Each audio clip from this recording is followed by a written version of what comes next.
L'argent. L'argent est le maître du monde. Notre quotidien, nos projets, notre avenir dépendent de l'argent qui circule dans l'économie. Pourtant, rares sont les citoyens, les politiciens, les décideurs sachant vraiment ce qu'est l'argent, d'où vient l'argent, qui fabrique l'argent. Beaucoup croient que l'argent est fabriqué par l'État, qu'ils ont réellement de l'argent sur leur compte, et que les banques prêtent l'argent de leurs déposants quand elles font crédit.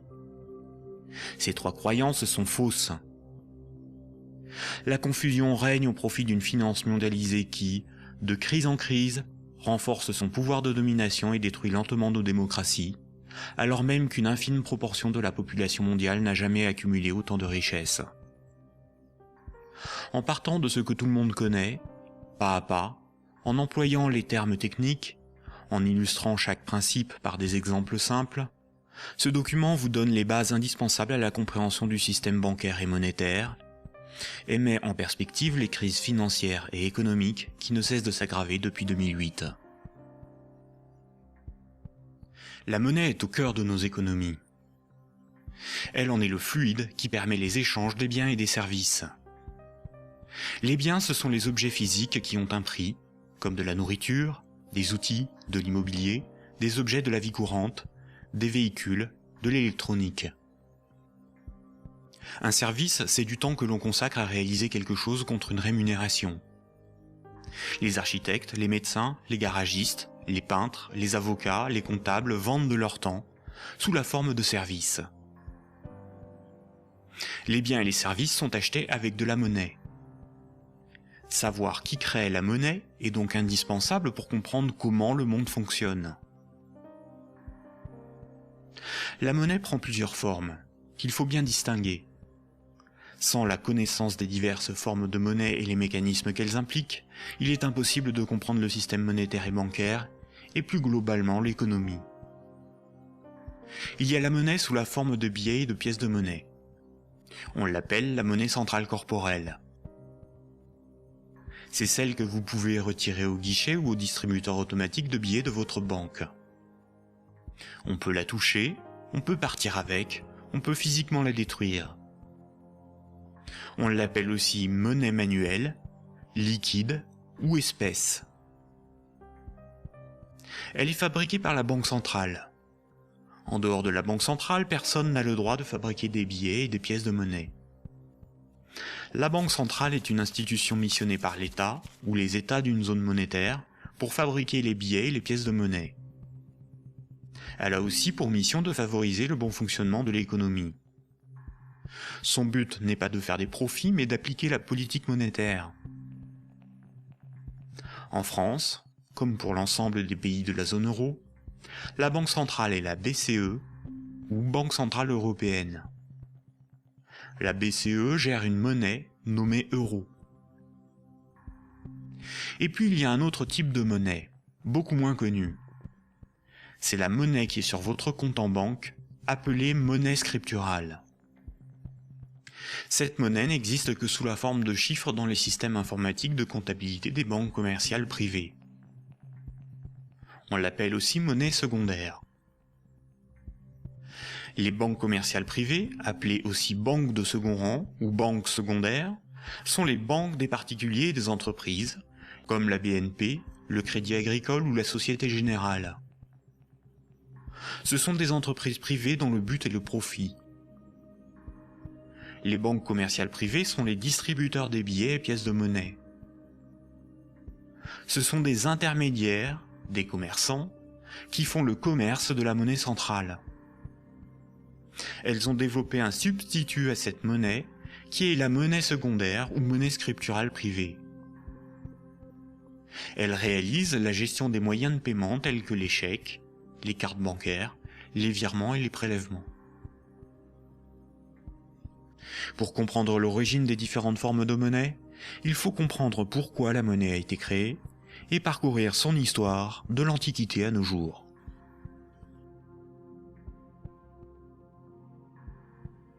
L'histoire de la monnaie s'étale sur des milliers d'années. La plupart des gens pensent que la monnaie remplace le troc. Le troc est le fait d'échanger un bien contre un autre. Par exemple, lorsque Paul et Jacques se rencontrent, Paul voudrait échanger 5 salades contre 10 kilos de pommes de terre. Sauf que si Jacques n'accepte pas de salade en échange de ses pommes de terre, il accepterait quelque chose d'autre, une denrée dont tout le monde a besoin. La monnaie serait apparue spontanément par la sélection de marchandises parmi les plus pratiques et les plus recherchées pour ces échanges immédiats.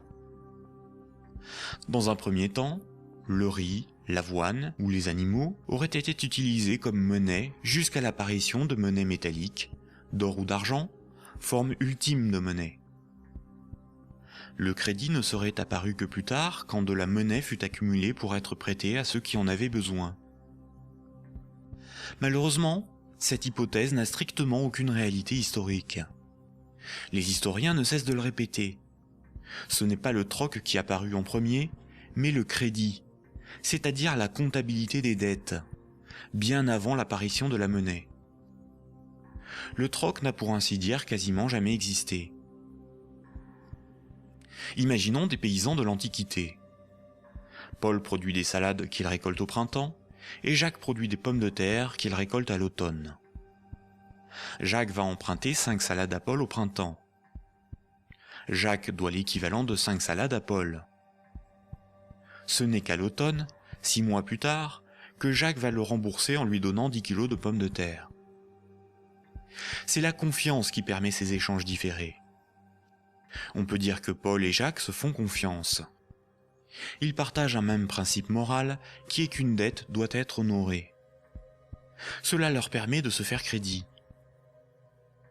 Quand Jacques demande des salades à Paul, il se sent redevable envers Paul. Jacques ne sera libre que quand il aura remboursé Paul des jours, des mois, des années plus tard, car il a une dette envers lui. Les hommes pouvaient se prêter des outils, des animaux, s'échanger des biens, mais aussi des services. Au-delà d'un certain volume d'échanges, la parole donnée ne suffit plus à garantir la confiance, il faut consigner par écrit. On invente l'écriture. Alors il faut apprendre à lire, écrire et compter. On invente l'école. Il faut aussi avoir confiance dans la quantité, mesurer ce que l'on échange. On invente les étalons et la métrologie.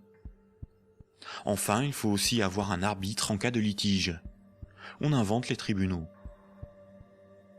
Les communautés prenaient une unité de compte virtuelle, ou un étalon, pour donner un prix aux biens et aux services qu'ils s'échangeaient. Si 5 salades valaient 10 unités de compte, alors quand Paul donnait 5 salades à Jacques, il lui devait 10 unités de compte. On a retrouvé nombre d'objets servant de registre de dette. Des bâtons, des boules d'argile, des papyrus, des bouts de tissu, des figurines. Parmi les plus anciens registres figurent des centaines de milliers de tablettes d'argile de l'époque sumérienne où étaient tenus des comptes et consignés des dettes. Ces tablettes étaient gérées par des temples proches des marchés. Personne ne pouvait empêcher les hommes de se faire crédit. Les unités de compte nécessaires à donner un prix à ce qui s'échangeait n'étaient qu'indicatives. Il n'est pas nécessaire de se procurer ou d'acheter des centimètres à chaque fois que l'on mesure ce que l'on prête à autrui. Durant plusieurs milliers d'années, il n'y avait pas de monnaie, juste la comptabilité des dettes des uns et des autres et des communautés entre elles. Ce n'est que beaucoup plus tard, environ 700 ans avant Jésus-Christ, que des souverains ou des castes régnantes ont imposé l'usage de monnaie comme moyen d'échange, sous la forme d'un objet dont ils s'attribuaient l'exclusivité de la production. Ils émettaient la monnaie, généralement des pièces d'or, d'argent ou de cuivre, payaient leurs soldats avec et menaient des guerres pour conquérir de nouveaux territoires. Pour se procurer nourriture et équipement, les soldats imposaient par la force aux paysans et aux marchands cette monnaie comme paiement. Le pouvoir récupérait ensuite de cette monnaie lors de la perception des impôts. Comme tout le monde devait disposer de monnaie pour payer les impôts, elle devenait rapidement la monnaie officielle. Elle était acceptée comme paiement et elle se diffusait dans la communauté. Le pouvoir pouvait donc acheter nourriture, marchandises et richesses grâce à la monnaie qu'il produisait lui-même. Tant que l'on avait une dette, on n'était pas libre. On risquait de devenir l'esclave de son créancier ou d'être emprisonné si on ne s'acquittait pas de l'impôt. C'est la servitude pour dette. Et c'est pour ça qu'une monnaie employable pour payer une dette ou un impôt a un pouvoir libératoire. La monnaie a donc été créée par des castes régnantes, des souverains, pour extorquer une partie de la production des populations, vivre et s'enrichir sans travailler. C'est par ce principe que des empires se sont bâtis. Historiquement, le troc n'était pratiqué que durant les périodes de chaos et de conflits, lorsque la monnaie venait à manquer. Au Moyen Âge, avec le développement du commerce, les métaux précieux comme l'or ou l'argent étaient devenus une monnaie internationale. Il était risqué de posséder et transporter ces métaux précieux. On risquait de se les faire dérober. À partir du XVIIe siècle, les marchands de Londres et de Stockholm commencèrent à confier la garde de leurs métaux précieux aux orfèvres, les négociants en métaux précieux. En échange, les orfèvres leur donnaient un reçu, un certificat de dépôt nominatif qui permettait à son détenteur de récupérer à tout moment son métal précieux. Lors des retraits, les orfèvres demandaient une petite somme pour le service de stockage rendu. Les boutiques des orfèvres devinrent des coffres fort bien gardés. Puis ces certificats sont devenus non nominatifs. Il était simplement inscrit dessus le poids de métal précieux qu'ils représentaient. Les marchands se mirent à se payer non pas en métal précieux, mais avec ces certificats. La monnaie papier était née. Les orfèvres constataient que les marchands laissaient leurs métaux précieux dans leurs coffres.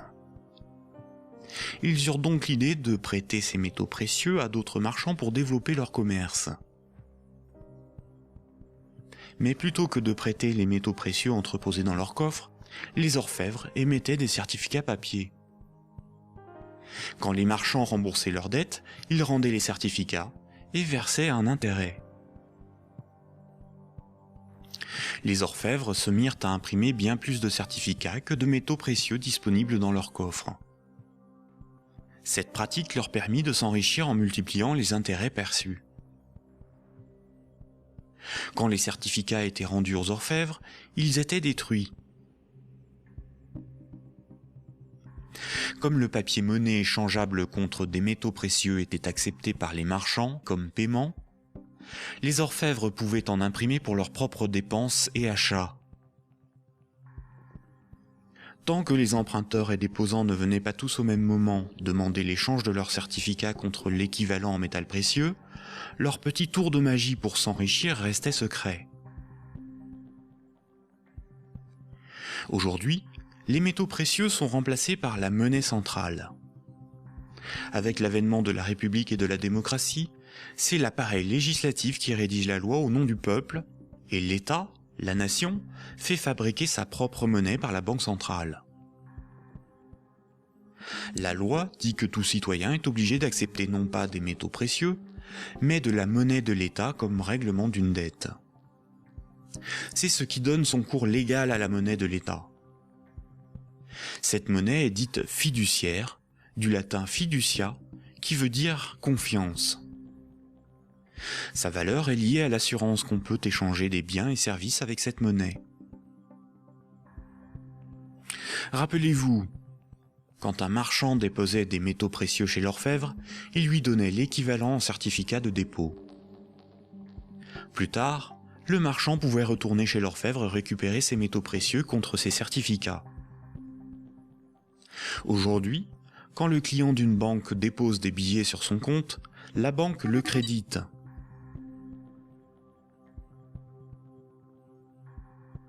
Il lui est possible de les retirer de son compte plus tard.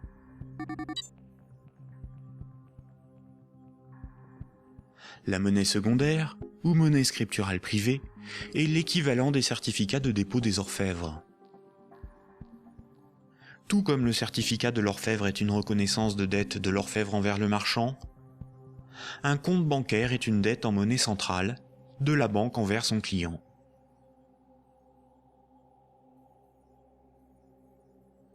Du temps des orfèvres, quand les marchands se payaient en métaux précieux, c'est comme lorsqu'aujourd'hui, on paie les commerçants avec de la monnaie centrale, des billets de banque. Ensuite, quand les marchands se payaient avec des certificats de dépôt de l'orfèvre, c'est comme lorsqu'aujourd'hui, on paie un commerçant par un transfert de monnaie scripturale de notre compte bancaire à celui du commerçant.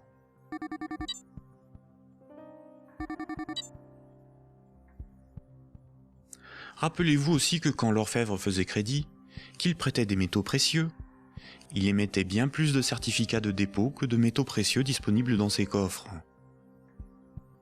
Quand les marchands le remboursaient, il détruisait ces certificats. C'est la même chose aujourd'hui avec la monnaie scripturale privée. Quand une banque accorde un crédit, elle crée de la monnaie scripturale sur un compte à partir de rien. Et elle en crée bien plus qu'elle ne dispose de monnaie centrale dans ses coffres. Et quand son client rembourse son crédit, elle détruit la monnaie scripturale. C'est ce qu'on appelle la création monétaire et la destruction monétaire. La monnaie scripturale étant acceptée comme paiement, les banques peuvent aussi créer de la monnaie à partir de rien pour couvrir leurs dépenses et leurs achats. Les banques ont la possibilité de se faire crédit à elles-mêmes. On dit que les banques monétisent leurs dépenses. La monnaie centrale donne l'illusion au peuple que c'est l'État qui émet la monnaie, alors qu'en réalité, ce sont les banques commerciales privées qui ont ce privilège. Sans création monétaire par le crédit par les banques commerciales, il n'y aurait quasiment pas de monnaie en circulation. Les banques et les États sont comme les deux faces d'une même pièce. En effet, il faut d'abord que de la monnaie ait été créée par le crédit bancaire pour que l'État puisse en prélever par les impôts et les taxes. Et les banques ont besoin des États pour établir une législation protégeant ce privilège et faire appliquer cette législation par la justice et les forces de l'ordre. Nous allons détailler maintenant ces mécanismes bancaires et leurs nombreuses conséquences. Tout le monde a un compte en banque. C'est plus sûr et c'est plus simple que d'avoir chez soi une caisse remplie de billets de banque. Beaucoup de gens s'imaginent qu'un compte en banque est une boîte dans laquelle sont rangés des billets de banque.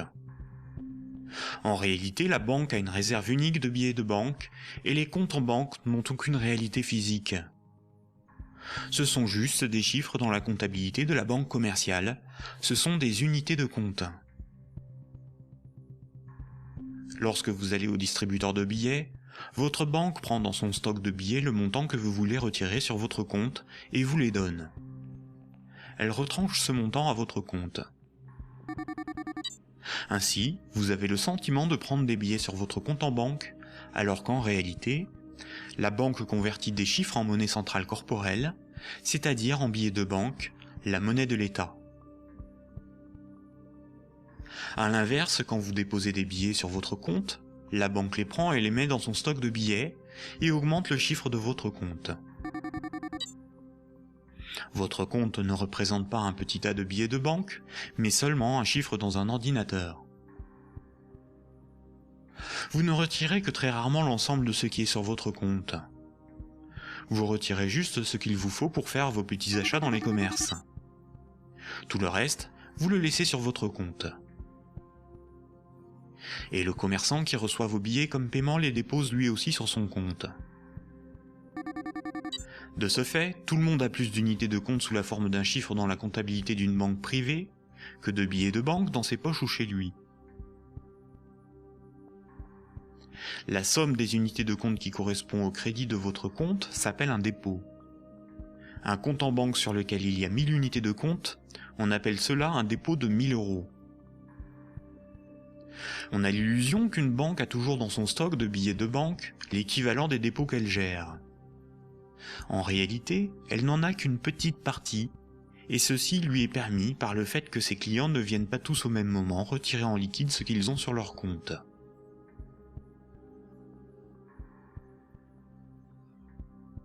En Europe, la monnaie centrale est la monnaie qui a cours légal. C'est la monnaie officielle des États de la zone euro, dont l'État français. C'est la monnaie exigée par l'État pour le paiement des impôts et des taxes. La loi oblige les citoyens à accepter les billets de banque comme moyen de paiement, et elle sanctionne sévèrement ceux qui fabriquent de faux billets. En revanche, la monnaie inscrite au crédit d'un compte bancaire n'est qu'une reconnaissance de dette de la banque envers le détenteur du compte. Rien de plus. La loi impose aux banques commerciales privées de convertir ces unités de compte en billets de banque à votre demande. C'est pour cette raison que les banques commerciales appellent ces chiffres des euros. Les chiffres inscrits sur votre relevé de compte sont appelés euros, alors qu'en réalité, ce ne sont pas des euros. Ces unités de compte sont converties en euros au moment où vous les retirez de votre compte. Votre banque vous doit bien des euros, et c'est pour cette raison qu'il est marqué euros sur votre relevé de compte. Ces unités de compte sont tolérées par la loi comme moyen de paiement. Quand vous payez au moyen d'un chèque bancaire, d'une carte bleue ou d'un virement, vous réalisez un simple transfert d'un chiffre de votre compte à un autre. Tout ce qui sert de moyen de paiement est une monnaie. C'est pour cette raison que ces unités de compte sont appelées monnaie scripturale, monnaie secondaire ou monnaie scripturale privée. On peut dire que chaque banque a sa propre monnaie, car chaque banque a sa propre comptabilité, gère ses propres chiffres, ses propres unités de compte. Toutes les monnaies privées sont convertibles en monnaie centrale corporelle. Elles ont toutes la même valeur. Mais la monnaie scripturale d'une banque commerciale privée n'est garantie que par la banque elle-même. Une banque commerciale étant une entreprise comme une autre, elle peut faire faillite. Si elle fait faillite, elle ne peut plus garantir sa monnaie privée, et par conséquent les montants des comptes bancaires de ses clients. Les unités de compte sur les comptes bancaires peuvent tout simplement disparaître. Imaginons que vous ayez 10 000 € en billets de banque, c'est-à-dire en monnaie centrale corporelle, en monnaie de l'État. Vous avez confiance dans sa valeur, car vous avez confiance en l'État. Vous prenez ces 10 000 € et vous les déposez sur un compte au Crédit Agricole. En réalité, vous donnez cet argent à la banque qui les met dans son petit stock de billets et crédite votre compte. Le chiffre sur votre compte n'est qu'une reconnaissance de dette de 10 000 €. Ce sont des unités de compte privées, car la banque est maintenant propriétaire des 10 000 € que vous lui avez donnés, et qu'elle va probablement mettre dans un distributeur de billets pour que d'autres clients puissent retirer du liquide. La loi dit simplement qu'à votre demande, à tout moment, la banque est tenue de convertir les 10 000 unités de compte en billets de banque. Et ce que vous ne savez pas, c'est que la banque n'a qu'une petite partie des montants des comptes de ses clients sous la forme de billets de banque. Gardez à l'esprit que moins de 7% de la totalité de la monnaie en circulation est sous la forme de billets et de pièces de monnaie qui ont cours légal. Ce que vous avez sur votre compte, ce n'est qu'une promesse de remboursement en euros, et non de véritables euros.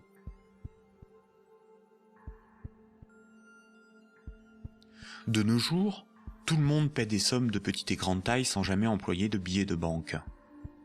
La carte bancaire, la carte de crédit, les chèques bancaires, les prélèvements automatiques et les virements forment l'essentiel des procédés de paiement.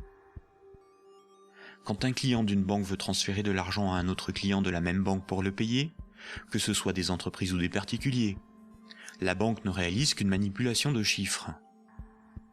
Elle retranche au compte du client la somme à verser et l'ajoute au compte du destinataire. Aucun billet de banque n'est intervenu dans la transaction, et pourtant, les deux clients, en interrogeant leur banque, constatent bien qu'un transfert a été effectué. En revanche, quand un transfert doit être effectué entre les comptes bancaires de deux banques commerciales distinctes et concurrentes, la monnaie centrale intervient. Toutes les banques commerciales privées ont un compte à la banque centrale.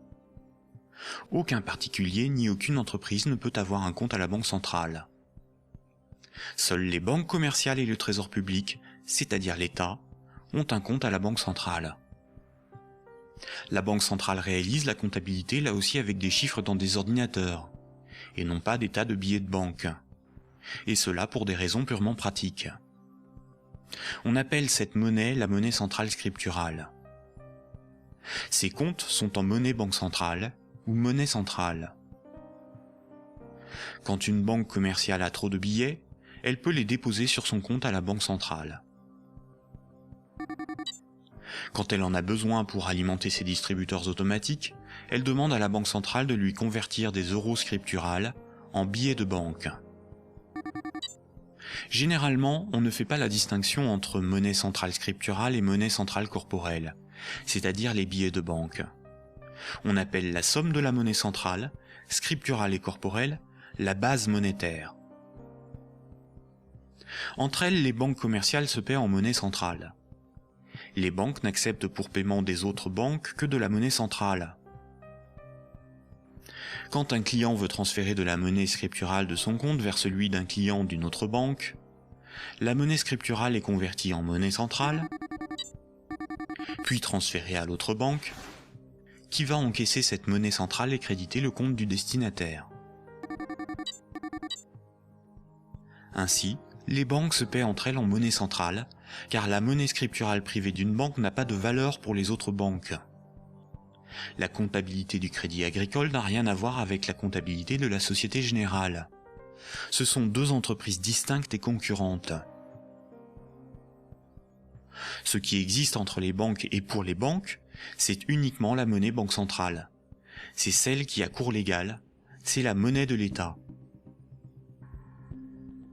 Quand un client d'une banque a 1000 euros sur son compte, la banque n'est pas riche de 1000 euros.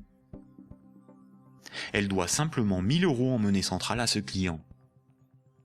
C'est un chiffre dans sa comptabilité. Ce qui fait la richesse de la banque, c'est ce qu'elle possède, comme des immeubles, des bureaux, des actions, des titres financiers, et la monnaie centrale qu'elle a sous la forme de billets de banque ou de monnaie centrale sur son compte à la banque centrale. En revanche, à tout moment, la banque peut devoir s'appauvrir de 1000 euros si ce client les transfère sur un compte d'une autre banque, car cette autre banque veut être payée en monnaie centrale.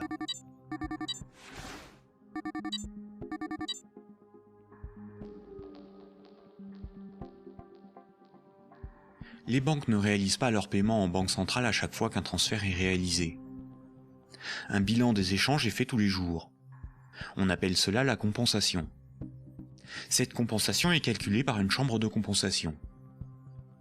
Une chambre de compensation gère un système informatique enregistrant un très grand nombre de comptes en banque et de transactions, afin de faire le bilan des échanges entre les organismes financiers, dont les banques. La chambre de compensation la plus connue est Clearstream, à cause de l'affaire politico-financière qui porte son nom. Imaginons deux banques. Un client de la première banque paie 10 euros à un client de la seconde. Un client de la seconde paie 15 euros à un client de la première. À la fin de la journée, la compensation calcule un différentiel de 5 euros au profit de la première banque. Le paiement peut se faire directement par virement entre leurs comptes à la banque centrale. Quand une banque voit son compte débité à cause d'une compensation ou par un retrait au guichet par un client, on appelle cela une fuite. Elle s'appauvrit, car sa monnaie centrale fait partie de ses richesses. Imaginons une banque qui a 4 déposants qui ont chacun 25 000 unités de compte. On peut dire que la banque doit 100 000 euros à ses clients. Imaginons que cette banque a 10 000 euros sur son compte à la banque centrale. La banque est incapable de couvrir la fuite du montant total des comptes de ses clients. Elle est potentiellement en faillite, car 90 000 unités de compte de ses clients ne sont pas couverts par de la monnaie centrale. Seuls 10 000 euros en billets peuvent être versés à l'ensemble de ses clients. C'est le principe de la couverture partielle des dépôts, appelé système à réserve fractionnaire. Si la totalité de ses clients viennent tous au même moment pour retirer leur argent, la banque fait immédiatement faillite. Quand tous les clients d'une banque viennent retirer tout leur argent, c'est ce que l'on appelle un bank run. Face à cette situation, les autorités ont mis en place un fonds en monnaie centrale en cas de faillite bancaire, le fonds de garantie des dépôts bancaires. En France, ce fonds se porte officiellement garant de 100 000 euros maximum par compte bancaire. Malheureusement, La plupart des grandes banques gèrent des dépôts bien supérieurs à ce qu'il y a dans ce fonds. Le fonds est d'environ 2 milliards d'euros, alors que les banques françaises gèrent près de 1000 fois plus de dépôts en monnaie scripturale. Par conséquent, la faillite de quelques grandes banques du monde provoquerait la disparition d'une partie des dépôts bancaires de leurs clients. Le Trésor public, c'est la caisse de l'État. Le Trésor public a un compte à la Banque centrale. Le Trésor public encaisse toutes les taxes et impôts qui forment les recettes de l'État. Le Trésor public paie toutes les dépenses de l'État. Il paie les fonctionnaires, les investissements de l'État, ses infrastructures, ses frais de fonctionnement, ses fournisseurs. Quand vous payez vos impôts ou des taxes, vous les payez directement au Trésor public. Si un client d'une banque veut payer 1000 € au Trésor public, la banque convertit la monnaie scripturale privée en monnaie banque centrale et transfère cette monnaie centrale sur le compte du Trésor public. Le Trésor public n'accepte pour paiement que la monnaie centrale. Quand le Trésor public paie un de ses fournisseurs, il verse de la monnaie centrale à la banque commerciale privée qui en détient le compte, et celle-ci crédite le compte de l'entreprise bénéficiaire.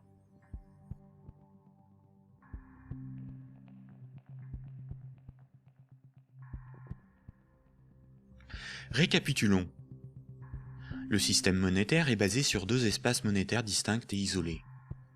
L'espace de la monnaie centrale et l'espace de la monnaie scripturale privée. La monnaie centrale, c'est la monnaie de l'État. La monnaie centrale sert aux banques et au Trésor public pour se payer. La monnaie scripturale privée, ou monnaie secondaire, c'est la monnaie gérée par les banques commerciales privées. Les particuliers et les entreprises utilisent principalement cette monnaie. Quand un citoyen reçoit son salaire, c'est par transfert de monnaie scripturale privée. Sur son relevé de compte, il voit marqué euros, alors que ces euros n'existent pas. Le chiffre au crédit de son compte est une promesse de remboursement en euros. Or, si une banque fait faillite, elle ne peut plus honorer sa promesse vis-à-vis de ses clients. En France, les deux premières banques gèrent plus de la moitié des dépôts bancaires. Aucun gouvernement ne permettra à une grande banque de faire faillite, car des millions de citoyens et d'entreprises perdraient une partie de leur argent. Ce serait une catastrophe sociale que l'ensemble de la société devrait compenser par l'appauvrissement général de la population. Toute entreprise peut faire faillite si elle est mal gérée, même les plus importantes. Mais cette règle ne s'applique pas aux grandes banques. Les gouvernements les sauvent en taxant l'ensemble des citoyens si nécessaire. Voici ce qu'en pense Frédéric Lordon, économiste, directeur de recherche au CNRS et chercheur au Centre de sociologie européenne. Frédéric Lordon, vous êtes plus radical ? J'en ai peur. C'est-à-dire, il me semble que derrière toutes les argumentations techniques du monde, il y a une question préjudicielle qui est une question de principe. Alors je voudrais repartir des sauvetages de 2008-2009, parce qu'il me semble que celui qui se profile va avoir à peu près les mêmes propriétés. À propos de ces sauvetages bancaires, on peut dire non contradictoirement deux choses. La première, c'est qu'ils étaient une nécessité impérieuse, et je dirais même vitale. Et la deuxième, c'est que cependant, ils ont été des scandales sans nom. Des scandales sans nom. Alors pourquoi ça a été un scandale? Les gens le savent, alors ils sont un peu plus qu'échauffés, hein, je vous assure. On a sauvé les banques, on a sauvé la finance sans la moindre contrepartie, pas le plus petit commencement de réglementation de l'activité financière ou de transformation des structures bancaires. Donc, si vous me passez l'expression, le corps social en a gros. Mais pour autant, il était une nécessité impérieuse de les sauver, pour une raison extrêmement simple, c'est que il faut que les gens essayent de se figurer l'ampleur des dévastations économiques et sociales qui suivent de la matérialisation d'un risque systémique. C'est dans le cadre de cette hypothèse que je me situe. On pourra peut-être y revenir tout à l'heure. C'est-à-dire l'effondrement total de toutes les banques. Les transactions les plus élémentaires deviennent impossibles. Je veux dire, aller acheter son pain à la boulangerie, ça marche plus. Tout simplement parce que retirer de l'argent au distributeur à billets, ça marche pas. Faire un chèque, ça marche pas. Une carte bleue, ça marche pas. Vous avez les piécettes dans la poche, ça vous mène pas loin. Vous tenez 4-5 jours en forçant plutôt sur les patates. Et après, c'est retour au jardin potager pour ceux qui en ont un, et pour les autres, c'est retour vers l'état de nature économique. Ce que vous décrivez là, ça semble une catastrophe.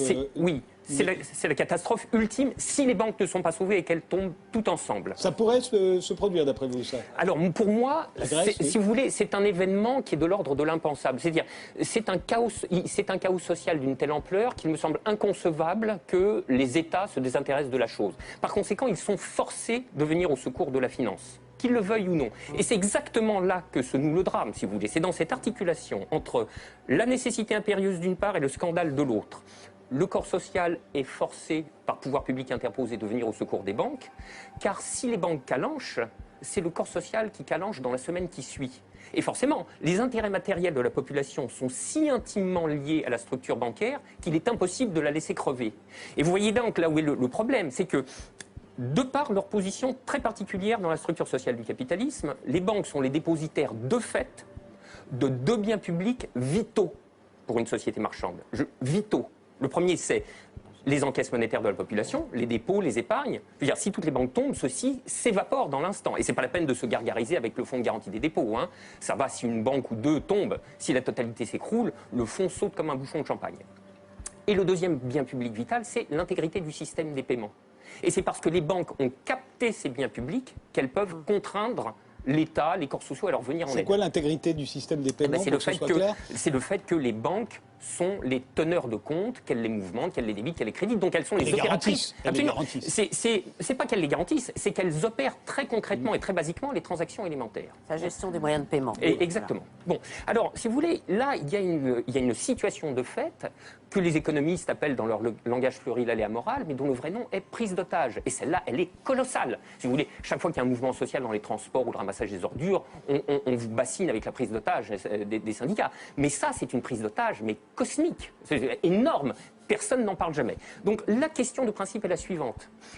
Derrière la question du sauvetage des banques et derrière la question des banques tout court, le corps social doit se poser la question de savoir s'il continue de tolérer que ces biens publics vitaux soient ainsi remis à des intérêts privés, et spécialement à des intérêts privés aussi mal éclairés que ceux de la finance, quand elle est mouillée jusqu'aux sourcils dans les marchés de capitaux. Bon, je trouve que poser la question, c'est y répondre. Et si on ne répond pas non, cette obligation de venir à la rescousse des banques se reposera éternellement. D'où ma conclusion. Il faut envisager la déprivatisation intégrale du secteur bancaire. La nationalisation. Alors, la nationalisation.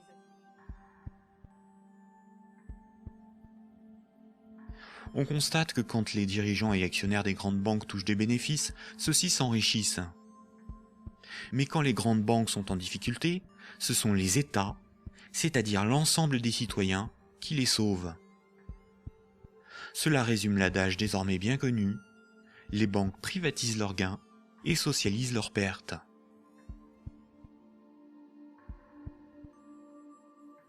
Pour bien comprendre le mécanisme de création monétaire, nous devons savoir ce qu'est un actif.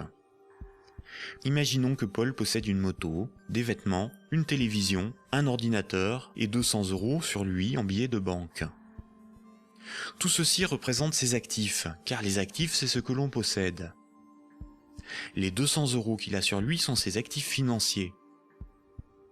Maintenant, Jacques emprunte à Paul 100 €. En lui empruntant cette somme, Jacques signe une reconnaissance de dette l'engageant à rembourser Paul dans un mois. Les actifs financiers de Paul restent de 200 €, car il possède encore 100 € en billets, ainsi que la reconnaissance de dette de Jacques d'une valeur de 100 €. Cette reconnaissance de dette va à ses actifs, car il s'agit de quelque chose qu'il possède. Paul a ce qu'on appelle une créance sur Jacques. Jacques est débiteur de Paul. En cas de litige, si Jacques ne rembourse pas Paul, la justice pourra intervenir pour forcer Jacques à respecter ce contrat. Elle pourra alors le forcer à vendre un de ses actifs matériels pour rembourser Paul, comme sa télévision s'il en a une. Généralement, la comptabilité d'une entreprise ou d'une banque est synthétisée sous la forme d'un bilan. Un bilan comptable est une synthèse permettant de représenter ce que l'entreprise possède, ses actifs, et ce qui lui appartient pas ou ce qu'elle doit, son passif. La différence entre son actif et son passif représente son résultat. On peut aussi l'appliquer à un particulier. Voici à quoi ressemblerait le bilan de Paul. Dans les actifs de Paul figurent ses actifs financiers, constitués de ses billets de banque et de la dette de Jacques, ainsi que ses actifs matériels, constitués de sa télévision, son ordinateur, sa moto, dont la valeur de revente à date est estimée de 1000 €. Pour notre démonstration, nous ne garderons que les actifs financiers. Son bilan financier est positif de 200 €. Le bilan de Jacques, qui n'avait aucun actif, est celui-ci. Jacques possède 100 € en billets, mais doit aussi 100 € à Paul. Le passif, c'est ce qu'on doit. Son bilan est donc nul, car son passif annule son actif. Donc un actif est quelque chose qui a une valeur financière que l'on peut inscrire dans un bilan. S'il est à l'actif du bilan, c'est quelque chose que l'on possède. S'il est au passif du bilan, c'est quelque chose qui ne nous appartient pas et que l'on doit à quelqu'un d'autre. Imaginons maintenant que Nicolas, qui a 300 € en billets de banque, propose à Paul de lui racheter sa créance sur Jacques. Il va donc pour cela lui donner 100 € et modifier le bénéficiaire du contrat de sorte que Jacques doive maintenant la somme non plus à Paul, mais à Nicolas. Voici à quoi ressemblerait le bilan de Paul. On constate que Paul a retrouvé ses 200 € en billets de banque. Son bilan financier est positif de 200 €. Le bilan de Jacques, qui n'avait aucun actif, n'a pas changé. Son bilan est toujours nul. Le bilan de Nicolas, qui avait 300 € d'actifs, est maintenant celui-ci.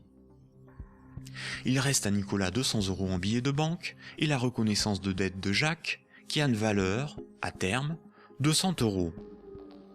Le bilan de Nicolas est positif de 300 €. Lorsque Jacques devait 100 € à Paul, Paul prenait le risque que Jacques ne le rembourse pas.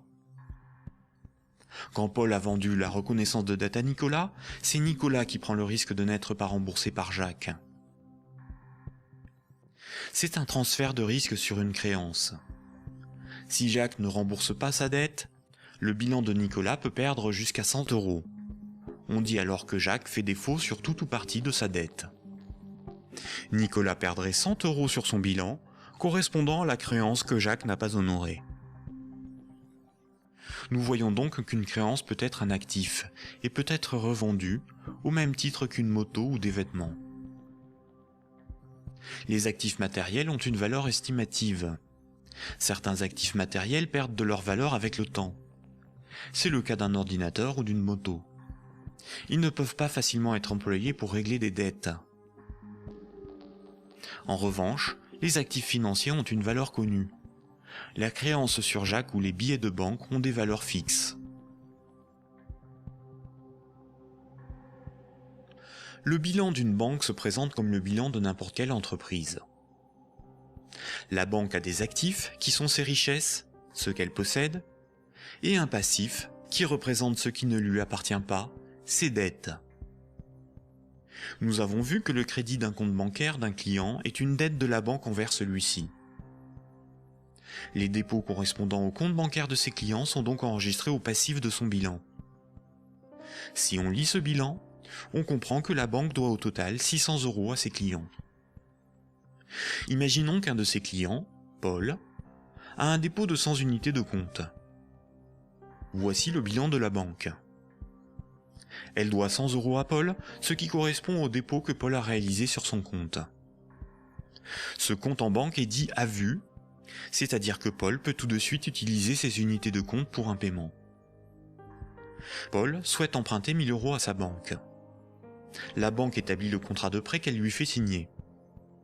Ce contrat l'engage à rembourser la banque selon un échéancier précis. Paul devra rembourser les 1000 € empruntés, appelés capital du crédit, plus 50 € d'intérêt. Pour créditer le compte de Paul, la banque ne prend pas les dépôts d'autres clients pour lui donner. Elle augmente simplement le chiffre inscrit sur son compte bancaire. Elle crée des unités de compte à partir de rien. La banque ne doit plus 100 € à Paul, mais 1100 €. Le contrat de prêt de Paul apparaît sur son bilan comme quelque chose qu'elle possède. Cette créance sur Paul est à son actif.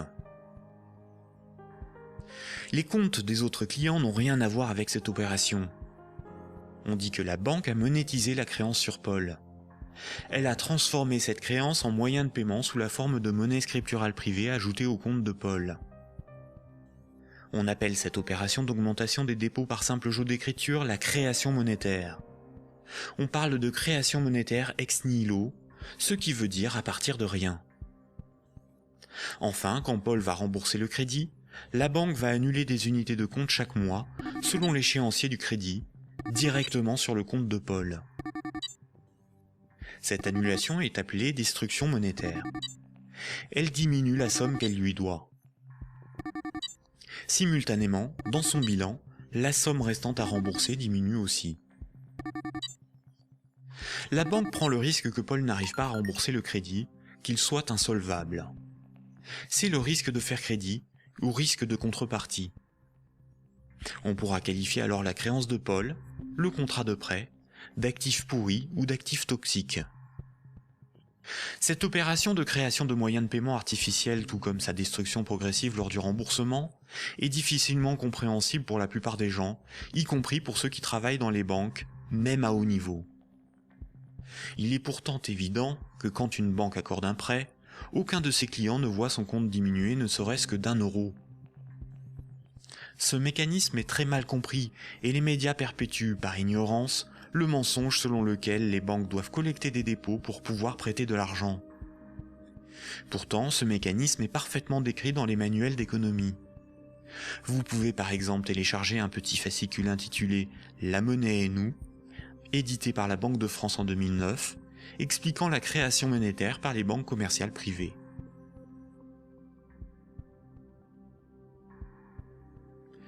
La création et la destruction monétaire peuvent être résumées par une simple phrase.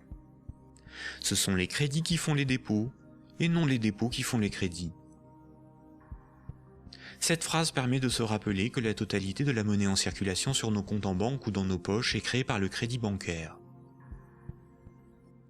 Quand une banque accorde un crédit à un de ses clients, elle crée de la monnaie scripturale privée en augmentant le solde du compte de celui-ci. Elle ne crée pas des euros, mais des unités de compte convertibles en euros. Plus il y a de crédits accordés par les banques, plus il y a de dépôts, de billets et de pièces de monnaie. La totalité de la monnaie en circulation dans l'économie représente ce qu'il reste à rembourser des crédits contractés. Quand Paul achète une automobile à crédit, il paie tout de suite le vendeur avec la monnaie créée. 2 jours plus tard, le vendeur achète une télévision, des livres et un ordinateur. Les vendeurs de la télévision, des livres et de l'ordinateur vont eux aussi réaliser des achats. Paul n'a pas commencé à rembourser son crédit que la monnaie circule déjà dans l'économie. Le nombre de fois dans une année qu'une unité de compte va servir de paiement est appelé vitesse de circulation de la monnaie ou vélocité de la monnaie. 100 unités de compte échangées 10 fois pour des paiements représentent 1000 € de paiement. L'argent qui circule de compte en compte est donc en réalité une dette qui circule. Les billets et pièces de monnaie en circulation sont une conversion de monnaie scripturale privée créée lors des crédits. Chaque unité de monnaie scripturale sur nos comptes bancaires et chaque billet ou pièce de monnaie dans nos poches a été créé lorsqu'un particulier, une entreprise ou un État a emprunté de l'argent à une banque. Une banque peut aussi créer des unités de compte pour ses propres dépenses. Pour cela, une banque ouvre un compte pour chacun de ses salariés ou fournisseurs. Ensuite, elle crée des unités de compte à partir de rien sur ses comptes. C'est comme cela que les banques assument leurs charges ou réalisent des investissements. On dit que la banque monétise ses frais de fonctionnement ou ses achats. Quand elle paie un employé ou un fournisseur par création monétaire, la banque ne fait rien de plus que de se créer une nouvelle dette envers celui-ci. A l'inverse, quand une banque prélève une somme sur votre compte en banque, elle n'opère aucun transfert. Quand elle prélève des frais bancaires ou simplement les mensualités de remboursement d'un crédit bancaire, elle détruit de la monnaie. Ainsi, votre banque vous doit moins d'argent. Comme nous l'avons vu, historiquement, la monnaie remplaçant le troc est un mythe qui vous laisse penser que la monnaie est un élément physique permanent, et donc il y a quelque chose sur votre compte. Ceci vous semble d'autant plus vrai que vous pouvez retirer des billets de banque de votre compte. Les médias vous font croire qu'une banque doit amasser de la monnaie avant de pouvoir en prêter. Mais en réalité, les banques ne prêtent pas l'argent des autres clients, puisque ce sont elles qui le fabriquent lors des crédits et qui le détruisent lors du remboursement des crédits. Un crédit n'est en rien un prêt ou un emprunt. Il s'agit en réalité d'une création monétaire temporaire ou d'une location de moyens de paiement. Récapitulons. La monnaie scripturale privée est créée par les crédits, à partir de rien. Cette monnaie est détruite lors du remboursement des crédits. Ceci sous-entend une création-destruction simultanée et concurrente qui détermine une masse de monnaie scripturale privée en circulation, que l'on appelle masse monétaire. C'est similaire à la population d'un pays qui varie en fonction des décès et des naissances.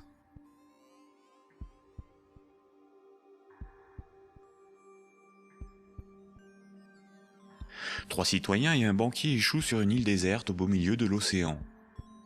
Ils s'organisent et décident de créer leur propre monnaie, qu'ils appellent euro.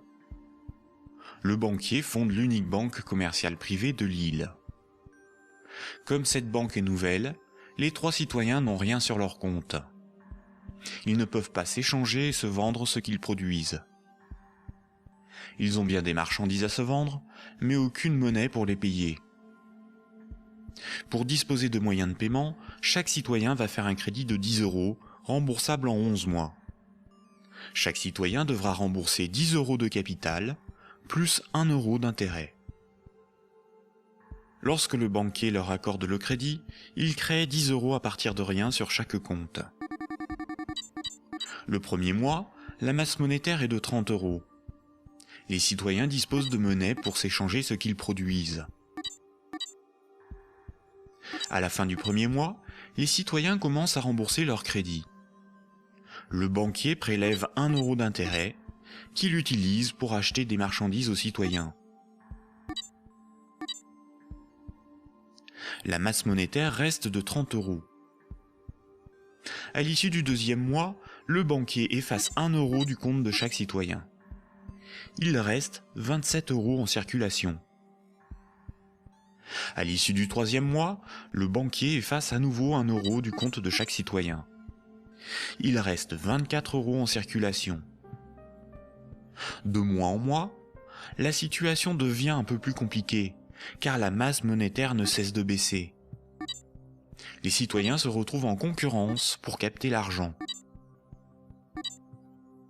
À l'issue du 11e mois, après une farouche concurrence entre les trois citoyens pour capter la monnaie restante, leurs comptes sont vides, car tout le monde a remboursé exactement ce qu'il avait emprunté à la banque.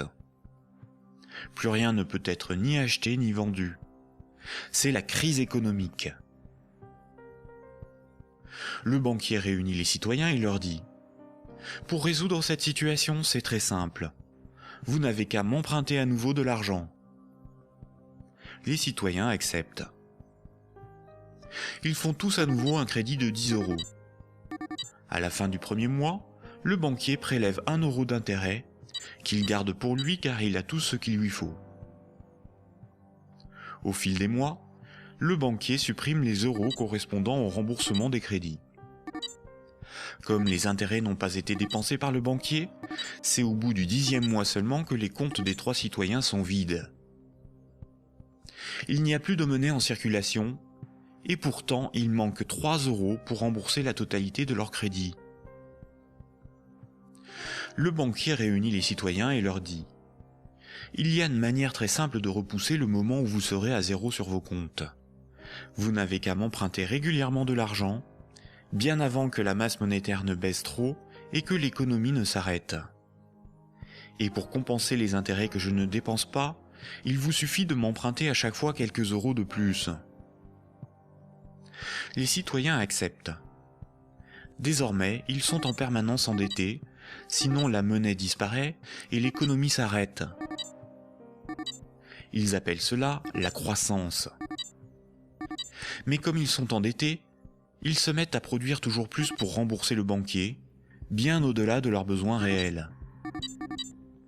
Ils ne produisent pas pour avoir de quoi se vêtir, se nourrir ou se loger.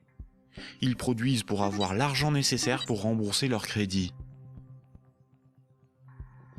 L'argent est devenu le moteur de leur vie, et non ce dont ils ont besoin pour vivre. Ce système permet au banquier de ne rien produire. Il passe son temps à gérer ses comptes, à créer de la monnaie puis à la détruire. Avec la monnaie qu'il fabrique, il achète ce dont il a besoin aux citoyens. Rapidement, les ressources naturelles de l'île viennent à manquer. Il n'y a plus de bois, plus de gibier, plus d'eau, plus de terre pour produire toujours plus. La croissance a épuisé les ressources naturelles et détruit l'environnement. Cette petite histoire met en valeur de réalités tout à fait surprenantes. D'une part, les sommes dues aux banques sont globalement supérieures aux sommes disponibles pour les rembourser. D'autre part, si tout le monde remboursait ses dettes, il n'y aurait quasiment plus de monnaie en circulation dans le monde. Tous les comptes seraient vides, tous les billets et pièces de monnaie disparaîtraient. Le système monétaire fonctionne comme un système pyramidal. Pour payer les crédits en cours de remboursement, il faut que de nouveaux crédits soient accordés. Sinon, la monnaie se raréfie et certains emprunteurs sont dans l'incapacité de rembourser leurs crédits.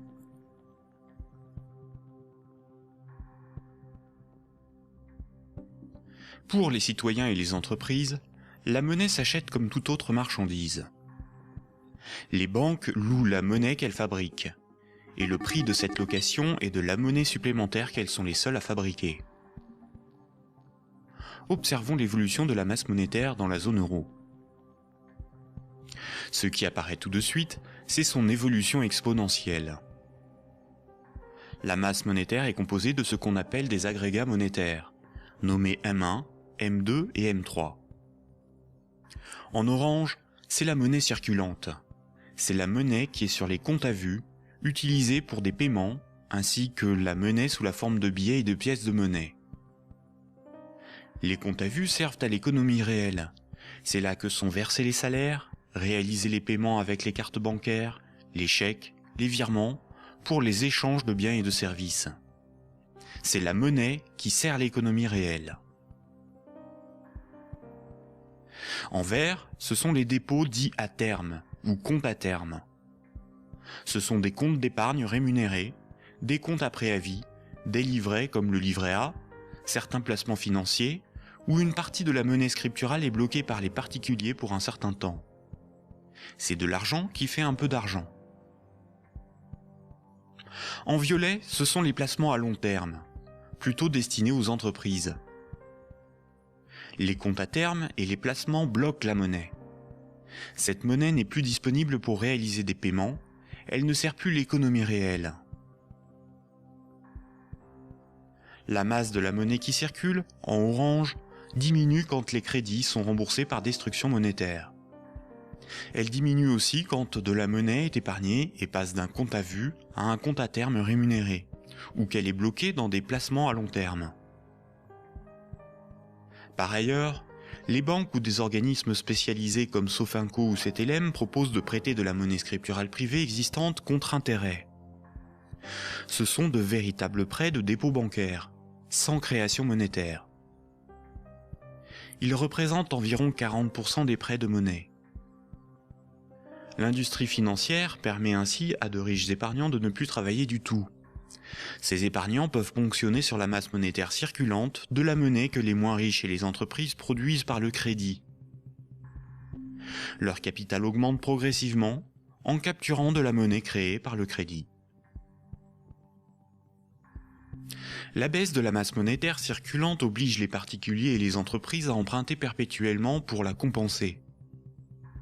Quand un client d'une banque obtient un crédit, la nouvelle monnaie se retrouve sur un compte à vue. Elle est dépensée pour des achats et va voyager de compte en compte au fil des paiements, jusqu'au moment où elle servira au remboursement d'un crédit et sera détruite.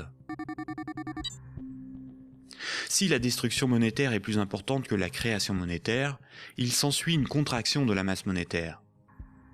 L'économie est en danger. La consommation baisse, cela provoque des faillites, certains doivent vendre de leurs richesses pour se procurer de l'argent, et il devient plus difficile de rembourser les crédits. Et si les emprunteurs n'arrivent plus à rembourser leurs crédits, ce sont les banques qui se retrouvent en difficulté. Les économistes et les politiciens sont condamnés à appeler de leur vœu la relance de la consommation pour assurer une demande de crédit perpétuelle. Car sans crédit, la monnaie disparaît. Rappelez-vous, tous les jours, la compensation calcule ce que les banques commerciales privées se doivent. Les banques règlent leurs dettes en monnaie centrale. Quand une banque se procure de la monnaie centrale, on appelle cela le refinancement. Elles ont plusieurs possibilités. Elles peuvent demander à la banque centrale un crédit en monnaie centrale. Pour cela, elles déposent des titres financiers en garantie, par exemple des obligations d'État, et la banque centrale crédite leurs comptes. C'est à ce moment-là que la monnaie centrale est créée. Le taux d'intérêt qu'applique la banque centrale lors de ces crédits est appelé taux directeur. Cette monnaie centrale peut être convertie en billets de banque. Mais la plupart du temps, les banques commerciales privées se prêtent entre elles de la monnaie centrale ou se font crédit. Elles peuvent pour cela se faire confiance ou se donner là aussi des titres financiers comme garantie. C'est ce qu'on appelle le marché interbancaire. Comme toutes les banques se font crédit, se prêtent de la monnaie centrale ou des titres financiers, cela fait qu'elles sont toutes liées les unes aux autres. Si une grande banque fait faillite et qu'elle ne rembourse pas ce qu'elle avait emprunté aux autres banques, ce sont toutes les autres banques qui font faillite par effet domino. En 2008, les dérives du système financier ont provoqué une crise de liquidité dans le système bancaire. La crise de liquidité fait que les banques n'arrivent plus à régler leurs dettes, à se procurer de la monnaie centrale ou à se faire crédit.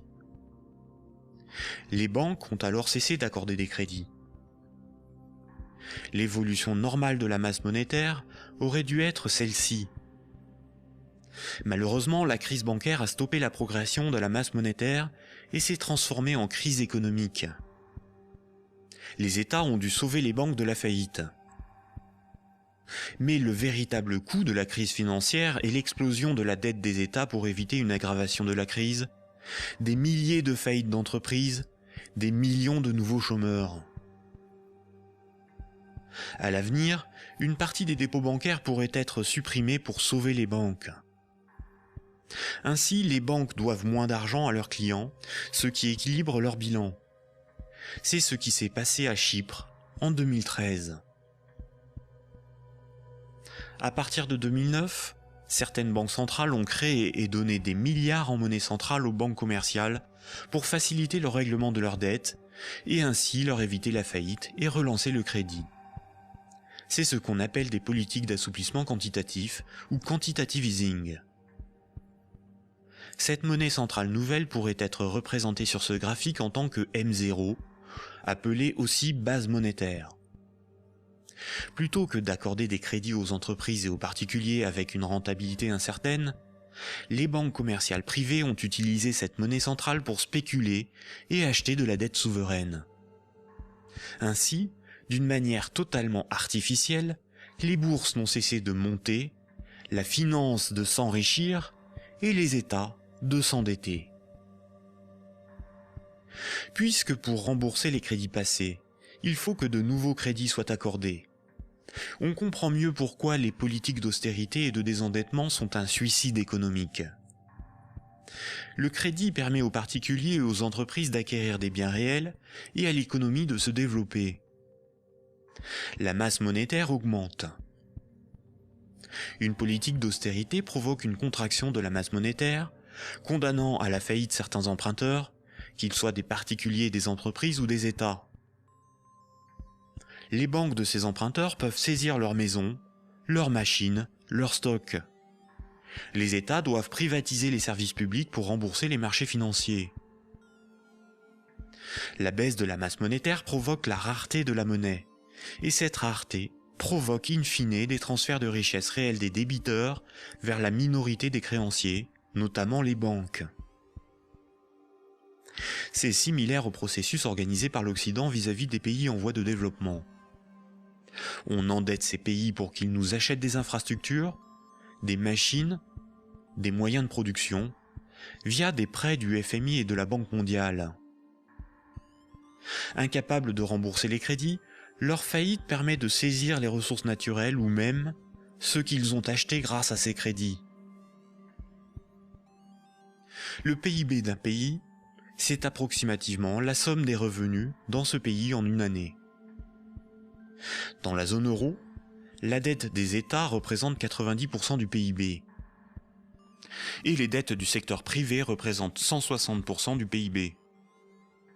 En d'autres termes, pour rembourser toutes les dettes, il nous faudrait travailler 2 ans et demi en donnant tous nos revenus aux banques et aux marchés financiers.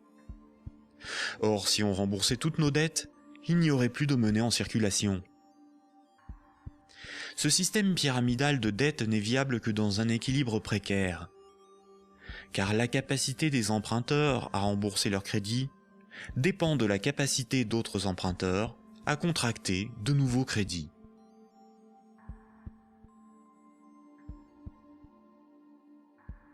La fructification du capital, ou ce qu'on appelle l'usure, est le fait de toucher des intérêts sur de l'argent que l'on a et que l'on prête. Imaginons un pays où 10 citoyens ont tous 10 euros. Si l'un d'eux prête ces 10 euros avec 10% d'intérêt, il va lui être remboursé 11 euros. S'il le fait 10 fois, les autres citoyens de ce pays auront perdu chacun 1 euro.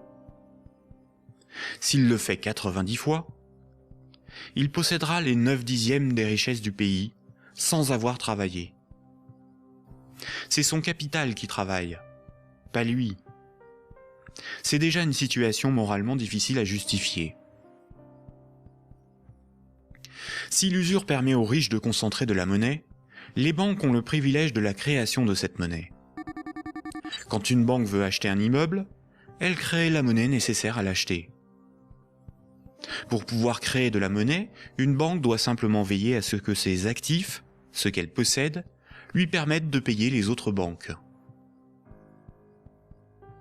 Si les banques peuvent créer de la monnaie à partir de rien pour leurs achats, les entreprises, les particuliers et les États doivent d'abord en épargner, ou bien demander à une banque de lui en louer par un crédit. Voici ce que Maurice Allais, prix Nobel d'économie en 1988, disait de la création monétaire ex nihilo. Dans son essence, la création de monnaie ex nihilo actuelle par le système bancaire est identique, je n'hésite pas à le dire pour bien faire comprendre ce qui est réellement en cause, à la création de monnaie par les faux monnayeurs, si justement condamnée par la loi. Concrètement, elle aboutit au même résultat. La différence est que ceux qui en profitent sont différents et autorisés à le faire. Les banques sont des entreprises à but lucratif. Elles ont des actionnaires, leur but est l'enrichissement. Par le privilège de la création monétaire, la spéculation et l'usure organisée à l'échelle industrielle, on constate une gigantesque concentration des richesses dans les mains d'un tout petit nombre de personnes. Quand on parle de richesse, il ne faut pas penser à de l'argent, mais à de l'immobilier, des infrastructures, des propriétés, des entreprises, bref, ce qui a réellement de la valeur. Des chercheurs suisses ont extrait d'une base de données de l'OCDE un groupe de 147 entreprises financières qui ont le contrôle des 20 000 plus grandes entreprises du monde. Et un plus petit groupe forme le noyau dur de ces maîtres du monde. Sans surprise, les banques, et plus globalement le monde de la haute finance, notamment anglo-saxonne, contrôlent directement ou indirectement la plupart des grandes entreprises du monde. 1% de la population possède 46% du patrimoine mondial. Ce mouvement de concentration des richesses s'est accentué dans les années 70. Le néolibéralisme consacre la loi du marché comme dogme économique. Il prône la libre circulation des capitaux, des marchandises et des personnes à l'échelle mondiale, et une concurrence libre et non faussée. L'efficience des marchés serait l'avenir de l'homme. Dans cette perspective, les États sont des obstacles à la dérégulation financière. Avant les années 70, l'État français pouvait se financer à taux fixe et avantageux par un dispositif appelé le circuit du trésor. La Banque centrale pouvait faire des avances significatives à l'État. À partir des années 70, ce dispositif a été démantelé. Les États ont été obligés de se financer sur les marchés financiers, avec un taux variable en fonction de l'offre et de la demande. Par ailleurs, l'industrie financière organise la fuite des bénéfices et fortunes dans les paradis fiscaux. Pour le seul État français, le manque à gagner sur les recettes fiscales est estimé entre 50 et 80 milliards d'euros chaque année, soit plus que les recettes de l'impôt sur le revenu. En d'autres termes, l'État est contraint d'emprunter aux marchés financiers, c'est-à-dire aux banques et aux clients des banques, ce qu'elle ne leur prend pas sous la forme d'impôts et de taxes, et de leur payer pour cela un intérêt supplémentaire. Sans les intérêts imposés par les marchés financiers, l'État français n'aurait pas dû payer plus de 1500 milliards d'euros d'intérêts en 30 ans. La totalité de l'impôt sur le revenu est consacrée au seul remboursement des intérêts de la dette. Si les financiers prêtent aux États, c'est parce que les États ont le droit de lever autant d'impôts que nécessaire pour les rembourser, et d'utiliser la justice et les forces de l'ordre pour faire payer les contribuables. La création monétaire est aussi appelée planche à billets, même quand il s'agit de monnaie scripturale privée créée par le crédit. C'est un terme péjoratif faisant référence à l'impression de billets de banque par l'État. Ce terme est parfois employé par certains économistes de manière démagogique, pour induire en erreur quant aux responsabilités de la création monétaire et de l'inflation. L'inflation, c'est la hausse générale des prix.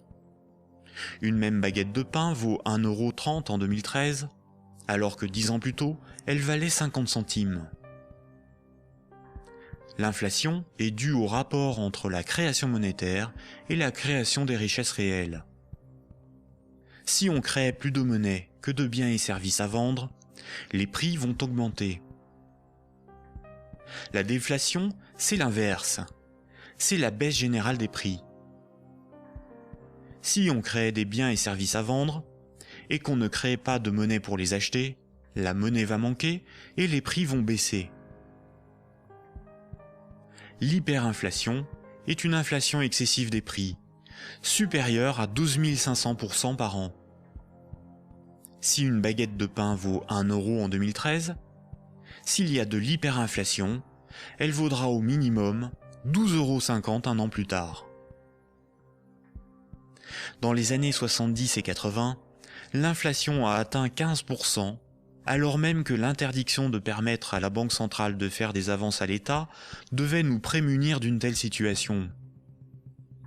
En réalité, interdire à l'État le financement à taux avantageux par sa propre banque centrale était le moyen non pas d'éviter une inflation excessive, mais de transférer une partie des recettes fiscales de l'État aux marchés financiers, c'est-à-dire aux banques et à leurs clients, et d'assurer aux banques commerciales privées le monopole de la création monétaire en supprimant la concurrence de l'État.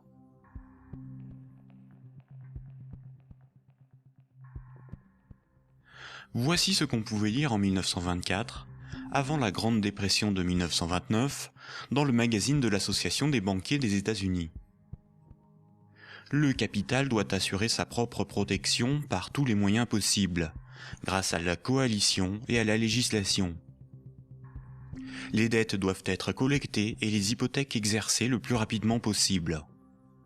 Lorsque les personnes ordinaires perdent leur maison à travers le processus de la loi, elles deviennent plus dociles et peuvent plus facilement être dirigées grâce au bras fort du gouvernement représenté par les principaux acteurs financiers et par une puissance centrale due aux richesses. Ces vérités sont bien connues de nos principaux intervenants, qui s'appliquent désormais à créer un impérialisme permettant de gouverner le monde. En divisant les votants grâce au système de partis politiques, nous les manipulons afin qu'ils dépensent toute leur énergie pour des problèmes n'ayant aucune importance. C'est donc grâce à une action discrète que nous garantirons la pérennité de ce que nous avons si bien planifié et accompli. Rappelez-vous, dans l'Antiquité, la monnaie physique a été inventée par des souverains pour lever des armées, conquérir de nouveaux territoires et instaurer une dépendance des peuples à la monnaie par la levée des impôts. Toutes les dettes devaient être réglées avec la monnaie du souverain. Cela lui permettait d'acheter les richesses aux populations avec la monnaie qu'il fabriquait lui-même. Une seule et même organisation gérait la fabrication de la monnaie, les armées, la législation, la justice et les forces de l'ordre. Aujourd'hui encore, la monnaie reste un instrument de domination et un élément clé de la géopolitique. Le siècle dernier a été celui du dollar américain. Le dollar américain est de loin la monnaie la plus répandue sur Terre. Le budget militaire américain est égal aux dépenses militaires de tous les autres pays réunis. Tous les ans, ce budget est voté par le Congrès et généreusement financé par la Banque fédérale américaine. Fondée en 1913, la Banque fédérale américaine est une banque privée et non une institution publique. La force militaire permet aux États-Unis d'assurer le statut de monnaie de réserve mondiale au dollar américain et de l'imposer dans le commerce international. Avant les attentats du 11 septembre 2001, les pays clés indépendants du système monétaire anglo-saxon étaient l'Afghanistan, l'Irak, le Soudan, la Libye, la Syrie, Cuba, la Corée du Nord, la Somalie et l'Iran. Les États-Unis et leurs alliés ont attaqué l'Afghanistan, l'Irak et la Libye. En Libye, une banque centrale opérationnelle a été créée par les soi-disant rebelles avant même que la guerre ne soit finie. Le colonel Kadhafi, Saddam Hussein et Kennedy ont en commun d'avoir défié la domination du dollar américain du cartel de banques privées qui dirige la Banque fédérale américaine. Aujourd'hui, les banques centrales sont indépendantes de tout pouvoir politique et sont coordonnées à l'échelle mondiale par la Banque des banques centrales, la BRI, Banque des règlements internationaux, située à Bâle en Suisse. Ce n'est pas une institution publique, elle n'a aucun mandat, ses membres ne sont pas élus, et pourtant c'est probablement le cœur du futur gouvernement mondial. L'application de la loi par les tribunaux, les forces de l'ordre, l'armée, sont comme des services assurés par les États à la corporation bancaire, qui contrôle aussi les plus grandes entreprises du monde. La propagande et la guerre permettent d'étendre la zone d'influence des monnaies, et donc le pouvoir de ceux qui en contrôlent la production. Sans la création monétaire par les banques commerciales privées, l'économie ne pourrait pas se développer, et le financement des États par les impôts et les taxes ne serait pas possible. Par cette dépendance, les intérêts de la corporation bancaire sont aussi ceux de la classe politique. Mayer Amschel Rothschild, célèbre banquier du XVIIe siècle, considéré comme le père de la finance internationale, a triomphalement déclaré ceci. « Donnez-moi le droit d'émettre et de contrôler l'argent d'une nation, et alors peu m'importe qui fait ses lois. » Est-ce vraiment le peuple qui a le pouvoir ? Démocratie veut dire le pouvoir au peuple. En grec, démos c'est le peuple et kratos c'est le pouvoir. Dans un état de droit, celui qui établit les lois a le pouvoir. En démocratie, c'est le peuple qui écrit et vote les lois. Une aristocratie, c'est le pouvoir au meilleur. En grec, aristos, c'est le meilleur, et kratos, c'est le pouvoir. En aristocratie, ce sont les meilleurs qui ont le pouvoir et établissent les lois. Une oligarchie, c'est le pouvoir à un petit nombre. Oligos, c'est un petit nombre. En oligarchie, c'est un petit nombre qui a le pouvoir. En France, nous sommes sous un régime dénommé gouvernement représentatif. Tous les 5 ans, on demande au peuple d'élire ses représentants parmi un groupe d'hommes politiques, dénommé classe politique. Les représentants écrivent et votent les lois, pas le peuple. Nous sommes donc dans une oligarchie. Historiquement, le terme de démocratie pour désigner le gouvernement représentatif a été employé dans les années 1830 pour tromper l'opinion publique et faire croire au peuple qu'il a le pouvoir. Ce mensonge perdure encore de nos jours. Si nous étions en démocratie, nous voterions nous-mêmes les lois, par des votations ou des référendums, et nous pourrions aussi en écrire, en proposer. En France, les représentants du peuple sont des politiciens de carrière, pour beaucoup fonctionnaires et issus de classes supérieures, âgés de 60 ans en moyenne. Ils ne sont en rien représentatifs du peuple français. Une fois les représentants élus parmi l'oligarchie de la classe politique, les électeurs n'ont aucun contrôle sur la politique menée et la législation établie. Les représentants votent selon leurs opinions, leurs intérêts, leur complicité ou leur carrière politique. Ils sont la cible de groupes d'intérêts qui influencent leur vote. Les textes de loi sont dans 9 cas sur 10 rédigés par de hauts fonctionnaires non élus. Donner le pouvoir à un groupe d'hommes issus d'une oligarchie, ce n'est pas avoir le pouvoir, c'est désigner ses maîtres. Les partis politiques, apparus dans les années 1840, étaient un moyen de canaliser l'insatisfaction des électeurs dans des oppositions et des conflits sans conséquences. Car si les lois étaient votées par le peuple, ce qui définit la démocratie, il n'y aurait pas de manifestations, pas de grèves, pas de mécontentement ou de troubles sociaux. Le peuple serait souverain. Durant la Révolution, les riches avaient bien plus à perdre que les pauvres. Voltaire, figure emblématique des Lumières, disait ceci: « Un pays bien organisé est celui où le petit nombre fait travailler le grand nombre, est nourri par lui, et le gouverne. » Si le pouvoir était donné au peuple, il aurait défendu ses intérêts propres au détriment de la minorité des riches, des notables et des banquiers. Écoutons le philosophe Alain Badiou parler de la démocratie actuelle. Voyez-vous, Alain Badiou, c'est ce que nous avons trouvé de moins mauvais pour choisir nos dirigeants. Oh, la théorie du moins mauvais, ça, vous savez, la théorie du moins mauvais ne peut pas impressionner le philosophe que je suis. Hein. Elle a beaucoup servi pour justifier le pire, le moins pire par rapport au plus pire, par exemple. C'est Churchill qui a inventé cette histoire, qui a consisté à dire que la démocratie, c'était le pire de tous les régimes, à l'exception de tous les autres. Il avait raison? Eh ben non, il n'avait pas forcément raison. Pourquoi aurait-il eu raison? Parce que sous la démocratie, on peut vivre. Mais il se peut que le meilleur régime politique soit à venir, qu'il dépende d'une invention de l'humanité. Après tout, vous savez, pendant des millénaires, ce à quoi nous assistions, c'était à des théocraties, à des régimes extraordinairement tyranniques et oppressifs. Ils ont duré bien plus longtemps que votre démocratie, bien plus longtemps. Donc cette démocratie, c'est peut-être tout simplement une sorte de petit intervalle dans l'histoire. Surtout que elle ne marche que là où le capitalisme est déchaîné. Hein. Ça, c'est un fait. Hein. Le régime parlementaire démocratique, je le constate, c'est un fait. Il n'existe comme régime installé, consensuel, conséquent, que là où l'économie capitaliste s'est développée. Et quand l'économie capitaliste commence à flancher, ce type de représentation politique se sent aussi un peu malade, n'est-ce pas ? C'est là où on en vient au cœur de votre pensée.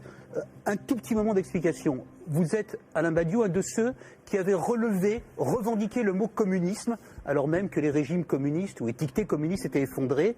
Vous aspirez à un régime politique qui serait placé sous le signe de l'égalité. Tout votre livre, toute la République de Platon, tourne autour de cette idée. La cité idéale, c'est la cité de l'égalité, la cité de l'idée juste, donc du communisme. Et quand vous nous dites, pour moi, le capitalisme, c'est l'équivalent de la démocratie, là est la racine de votre rejet de la démocratie, je ne vous trahis pas. De cette démocratie-là, parce que je n'accepterai pas de dire que je rejette la démocratie. Vous avez parlé tout à l'heure d'une illusion démocratique, mais la démocratie que nous connaissons aujourd'hui, c'est elle qui est l'illusion démocratique. Parce que personne, dans le débat politique français ou étranger, dans les pays démocratiques, ne veut abolir le capitalisme. C'est ça le sujet. C'est pas exactement ça. C'est un petit peu plus précis. C'est parce que les différents gestionnaires possibles de notre société sont des gens qui, de toute façon, admettent pour l'essentiel l'ordre établi. Ça, il faut en convenir. D'ailleurs, s'ils n'admettaient pas les uns et les autres l'ordre établi, ils n'accepteraient pas de se succéder comme ils le font. Il faut bien que tel candidat ne soit pas extraordinairement différent de tel autre pour qu'il puisse alterner le mouvement des affaires restant à peu près le même, après tout.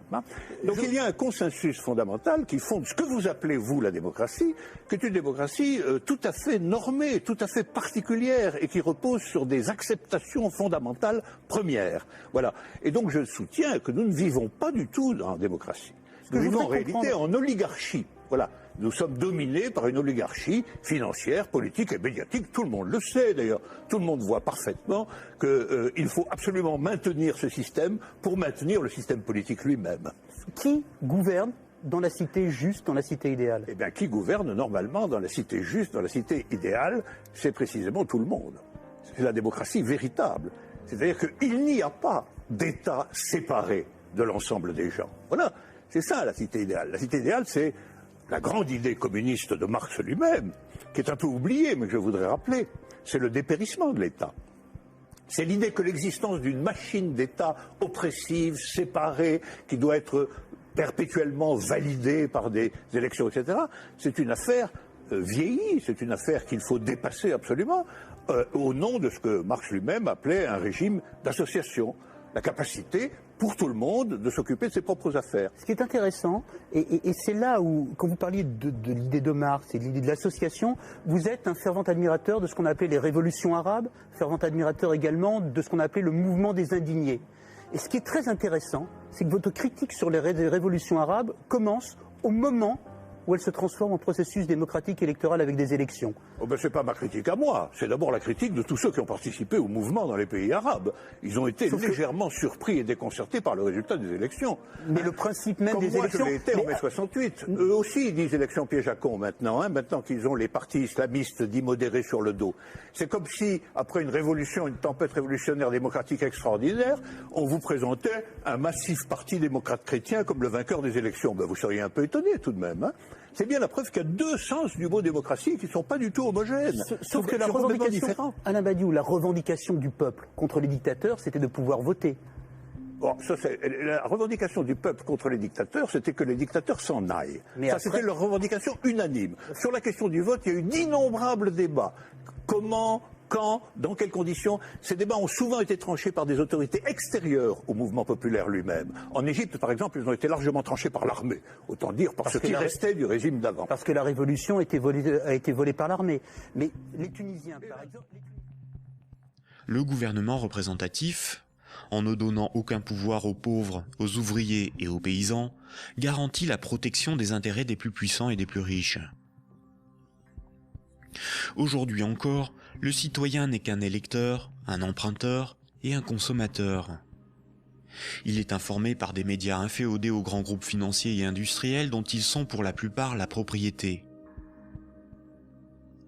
Le vote des lois par les citoyens, le référendum d'initiative populaire, ou la mise en place d'un parlement tiré au sort dans la population comme le sont les jurys populaires, qui sont des évolutions démocratiques élémentaires, sont systématiquement dénigrés dans les médias. L'Union européenne est une organisation soutenue à l'origine par les élites américaines pour éviter l'apparition d'une puissance concurrente en Europe de l'Ouest. Elle est néolibérale et structurellement antidémocratique. Si les peuples européens écrivaient et votaient eux-mêmes les lois de l'Union, Bruxelles ne serait pas la seconde place de lobbying après Washington. L'Union européenne est le royaume de Goldman Sachs et de la haute finance, dont les hommes se retrouvent à la tête de nombreuses institutions et même de certains États. Et nombreuses sont les carrières politiques se prolongeant dans le privé, au service des lobbies ou dans les grandes entreprises. Ce que nous appelons des euros, ce qui est sur notre compte en banque, ce ne sont pas des euros, mais une dette en euros. Ce que nous appelons crédit, prêt ou emprunt, ce n'est qu'une création de monnaie temporaire. Ce que nous appelons démocratie n'est pas une démocratie, mais une oligarchie. Ce que nous appelons un citoyen n'est rien d'autre qu'un électeur. Ces manipulations du langage empêchent les intellectuels, les politiciens, les journalistes et les électeurs de penser le monde. Elles dissimulent avec habileté le pouvoir sans égal des corporations, de la finance et du secteur bancaire.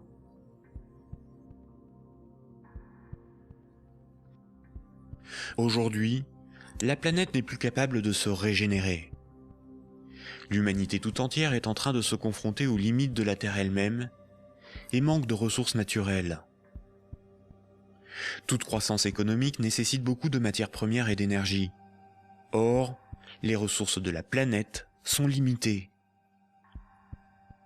Certaines organisations militent pour qu'une nouvelle approche économique et sociale émerge, pour que nous soyons respectueux de notre environnement et sortons d'une logique de compétition, de surconsommation et de conflit. Certains font la promotion de la décroissance. La décroissance permettrait l'équilibre de l'activité humaine et les ressources de la planète. Mais la décroissance sous-entend une réduction permanente de la demande de crédit, donc une contraction de la masse monétaire qui déboucherait rapidement sur une crise économique majeure.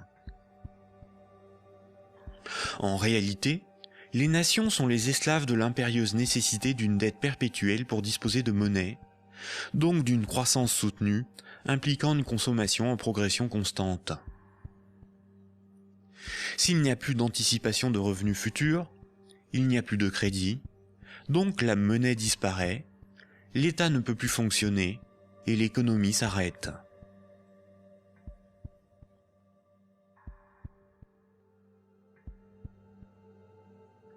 La monnaie en circulation est créée par les banques contre intérêt lorsqu'elles accordent des crédits et détruite lors du remboursement des crédits. Ce cycle monétaire garantit aux banques une rente perpétuelle. Les créanciers sont les banques et le secteur financier, et les débiteurs sont le reste du monde. Notre système économique n'est en rien libéral, puisque nous sommes dépendants des banques pour réaliser le moindre échange économique. Nous ne sommes pas libres de ne pas être endettés. La rareté de la monnaie organise la concurrence entre les individus, entre les entreprises, entre les nations. Les banques créent la monnaie en fonction de leurs propres intérêts et non en fonction de l'intérêt général. Les conflits armés sont plus lucratifs que la diplomatie. La concurrence, plus dépensière que la coopération. La spéculation, plus rentable que le social. Si les banques pouvaient nous vendre l'air que l'on respire, elles le feraient. Pour certains philosophes des siècles passés, voici l'ordre naturel des choses. Le divin représente l'ordre supérieur. L'ordre moral est guidé par le divin, par le sacré.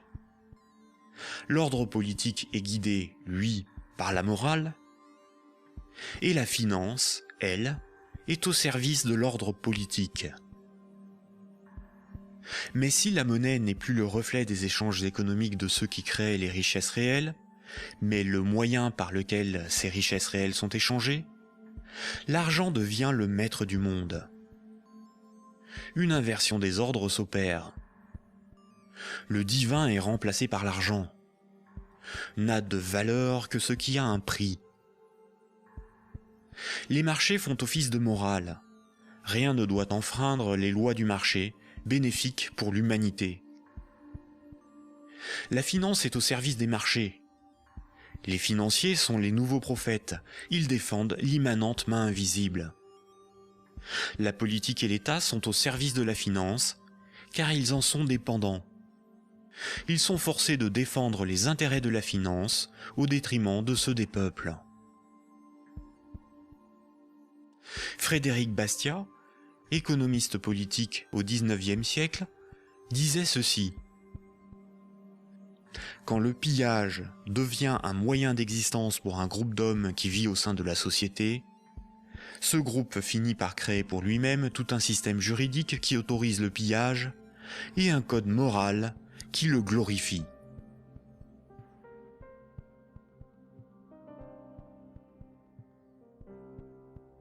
Récapitulons. Voici les points importants qu'il faut retenir. Avant l'invention de la monnaie, les systèmes de comptabilité des dettes permettaient aux hommes d'échanger librement des biens et des services. Il était simplement noté ce qui était donné ou les services rendus, à qui et quand, de sorte à s'assurer que chacun donnait autant qu'il recevait. Les hommes se faisaient confiance, c'est ce qui leur permettait de se faire crédit. C'est environ 700 ans avant Jésus-Christ que la monnaie a été créée comme un outil de domination au service de souverains ou d'États. Le souverain payait ses soldats avec une monnaie qu'il fabriquait lui-même. Les soldats forçaient les paysans à accepter cette monnaie comme paiement. Le souverain s'assurait que personne d'autre ne produisait cette monnaie. Les faux monnayeurs étaient sévèrement punis. Le souverain levait ensuite un impôt dans sa propre monnaie. Les paysans étaient donc obligés de se procurer de la monnaie du souverain pour payer leurs impôts et éviter de finir esclaves, emprisonnés ou pendus. La monnaie permettait donc au souverain de payer son armée, de maintenir l'ordre par la violence et d'extorquer des biens et services à ses sujets. Dès lors, le terme de dette a été progressivement dévoyé. On disait que ceux qui ne payaient pas leurs impôts avaient une dette envers le souverain. C'est faux. Pour qu'un sujet ait une dette envers le souverain, il aurait fallu que le souverain lui ait d'abord donné quelque chose de valeur. Or, le souverain exigeait avec violence et sans contrepartie de la monnaie qu'il était le seul à fabriquer. Le mythe de la monnaie remplaçant le troc masque le fait que celui qui a le pouvoir de créer la monnaie peut s'approprier le travail d'autrui sans contrepartie. De nos jours, les institutions qui créent la monnaie sont les banques commerciales privées dont le but est le profit. Elles créent la monnaie lorsqu'elles accordent des crédits et elles détruisent la monnaie lorsque les emprunteurs remboursent leurs crédits.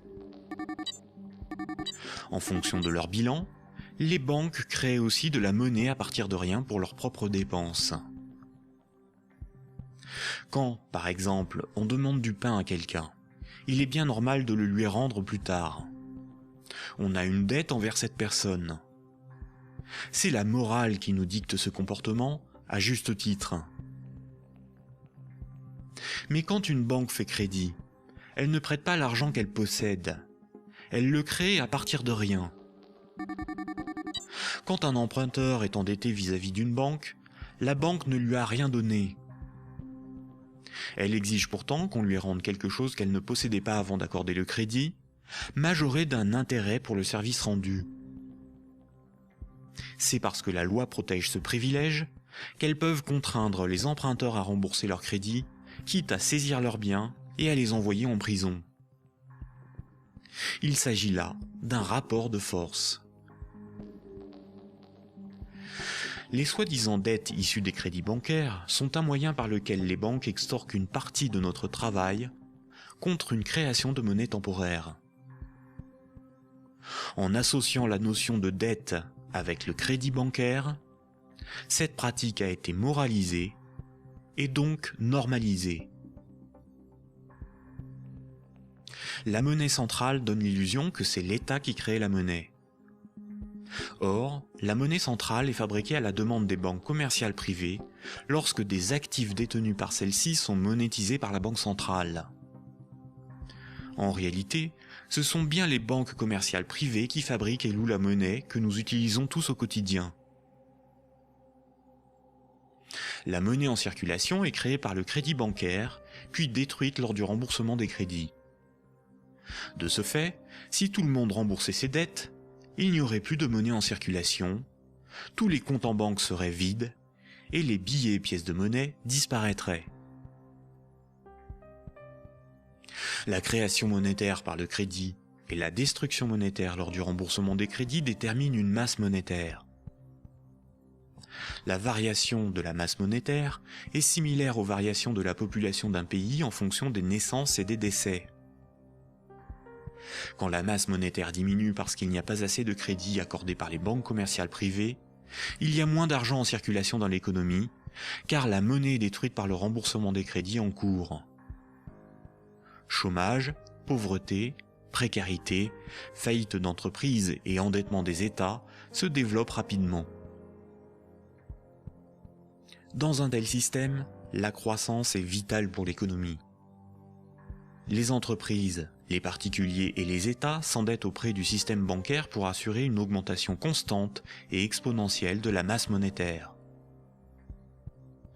S'ils n'empruntent plus, ou que les banques n'accordent plus de crédit, comme c'est le cas depuis la crise financière de 2008, la monnaie disparaît à cause de la destruction monétaire et une grave crise économique survient rapidement. Sans dette, il n'y a pas de monnaie. Sans monnaie, il n'y a pas d'économie, les nations ne peuvent pas s'échanger ce qu'elles produisent. Donc sans dette, il n'y a pas d'économie. Ce système oblige l'ensemble de la société, des États, des nations, à être perpétuellement endettés et donc à enrichir les banquiers et la finance simplement pour disposer de monnaie pour leurs échanges économiques.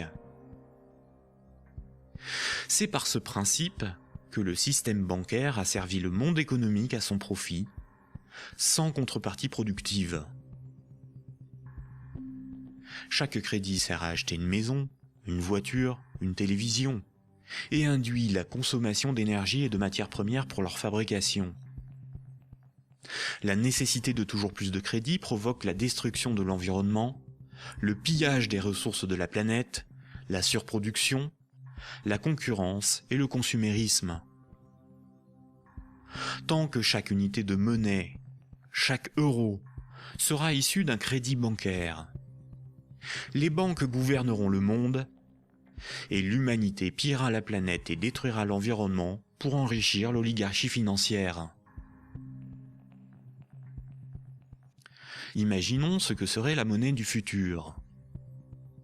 Imaginons un micro-pays avec 2 citoyens. Paul et Jacques se rencontrent. Leurs comptes sont à 0. Paul a fabriqué une chaise. Il la vend à Jacques 10 unités de compte. Jacques a alors moins 10 sur son compte et Paul a plus 10. Paul peut convertir 5 unités de compte en monnaie manuelle, en billets de banque. Ainsi, tant qu'ils sont dans leurs débits autorisés, personne ne peut empêcher Paul et Jacques de s'échanger ce qu'ils produisent. Leur débit autorisé est calculé en fonction de leurs actifs et de leur solvabilité et représente le risque financier que doit assumer la société tout entière. La monnaie du futur est un jeu à somme nulle. Dans le futur, la monnaie sera représentative des échanges économiques réalisés et non ce qui les permet. Aujourd'hui, la monnaie ne fonctionne pas du tout comme ça. Ajoutons dans ce micro-pays une banque.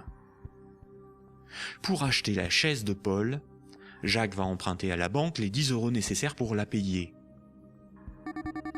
Jacques devra rembourser ces 10 € à la banque et verser en plus 1 € d'intérêt qui n'existe pas.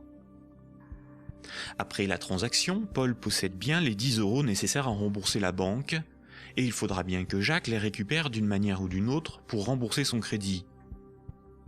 Il devra vendre son temps ou fabriquer des choses à vendre pour récupérer les euros pour rembourser son crédit. Mais les 1 € d'intérêt n'existeront qu'à partir du moment où un nouveau crédit aura été demandé à la banque. On comprend donc plusieurs réalités. Paul et Jacques sont dépendants de la volonté de la banque d'accorder ou non le crédit pour s'échanger ce qu'ils produisent. Ils sont obligés malgré eux d'enrichir la banque en achetant de la monnaie temporaire qui sera détruite lors du remboursement des crédits. Le remboursement des intérêts oblige Paul et Jacques à perpétuellement emprunter à la banque pour pouvoir la rembourser. Ce système crée artificiellement un manque permanent de moyens de paiement qui débouche sur une concurrence accrue pour capter la monnaie en circulation. Paul et Jacques ont avant tout le problème de se procurer de la monnaie pour vivre. Il faut bien distinguer ce qui est au service de l'intérêt général et ce qui est au service d'intérêts particuliers. L'intérêt général, c'est l'intérêt du plus grand nombre, des nations dans leur ensemble. Les intérêts particuliers sont ceux des oligarques, des riches, des gens de pouvoir, des actionnaires, c'est-à-dire une minorité de personnes dans la société et à travers le monde. Prenons la monnaie. La monnaie sert des intérêts particuliers. Elle sert les intérêts de ceux qui la fabriquent, c'est-à-dire les banques commerciales privées et la finance, dont le but est l'enrichissement. La monnaie existe parce qu'il y a ce qu'on appelle des dettes. Ces dettes ne servent que des intérêts particuliers.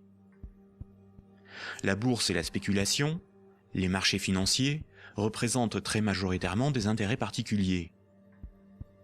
La rémunération de l'épargne et des comptes courants des déposants, de l'homme de la rue, est marginale en comparaison des bénéfices engrangés par l'industrie financière. Le système politique, qui est censé défendre l'intérêt général, est forcé de protéger les privilèges des banques, des corporations et de la finance. Depuis les Lumières et la Révolution française, les régimes politiques basés sur l'élection de représentants ont été voulus parce qu'ils sont antidémocratiques. Ils permettent de défendre les intérêts de la classe supérieure et des élites par l'établissement de collusions toujours plus fortes entre la classe politique et les oligarchies financières et capitalistiques dont ils sont dépendants. La guerre est souvent financée par les riches et les banquiers. Seules des révolutions, des rébellions ou des révoltes se veulent véritablement au service de ceux qui les mènent. Les guerres, elles, ne servent que rarement l'intérêt général. La science, l'environnement, la santé, l'éducation, le progrès technique sont au service de l'intérêt général. En réalité, avec la privatisation de l'ensemble de ces domaines, ils sont de plus en plus au service d'intérêts particuliers afin d'en tirer le maximum de profit. La généralisation de l'économie de marché s'accompagne d'une concentration des richesses telle qu'à l'échelle mondiale, les 85 personnes les plus riches ont autant que les 3,5 milliards les plus pauvres. Et ces disparités ne cessent aussi de s'accroître dans les pays développés. La majorité productive s'appauvrit quand une minorité financière et capitalistique s'enrichit. Les riches n'ont jamais été aussi riches. Comment en est-on arrivé à une telle situation ? Pourquoi n'y a-t-il pas de mobilisation ou de révolte contre le capitalisme et la finance déchaînée qui ne cessent de dicter leurs lois aux nations ? La dictature parfaite serait une dictature qui aurait les apparences de la démocratie, une prison sans murs dont les prisonniers ne songeraient pas à s'évader. Un système d'esclavage où, grâce à la consommation et au divertissement, les esclaves auraient l'amour de leur servitude. Aldous Huxley, dans Le meilleur des mondes. La croissance, essentielle à la domination de la finance, nécessite des travailleurs consommateurs dociles et manipulables. La télévision les divertit par les jeux, les séries, le voyeurisme de la télé-réalité et un flot d'informations brutes, sans aucune analyse, ne jouant que sur la force des images, l'émotionnel et les peurs primaires. On y fait l'apologie de l'oligarchie, des idoles, du consumérisme, de la légèreté, du sexe et de la bêtise. Consommer, c'est être libre et heureux, réfléchir est futile et ennuyeux.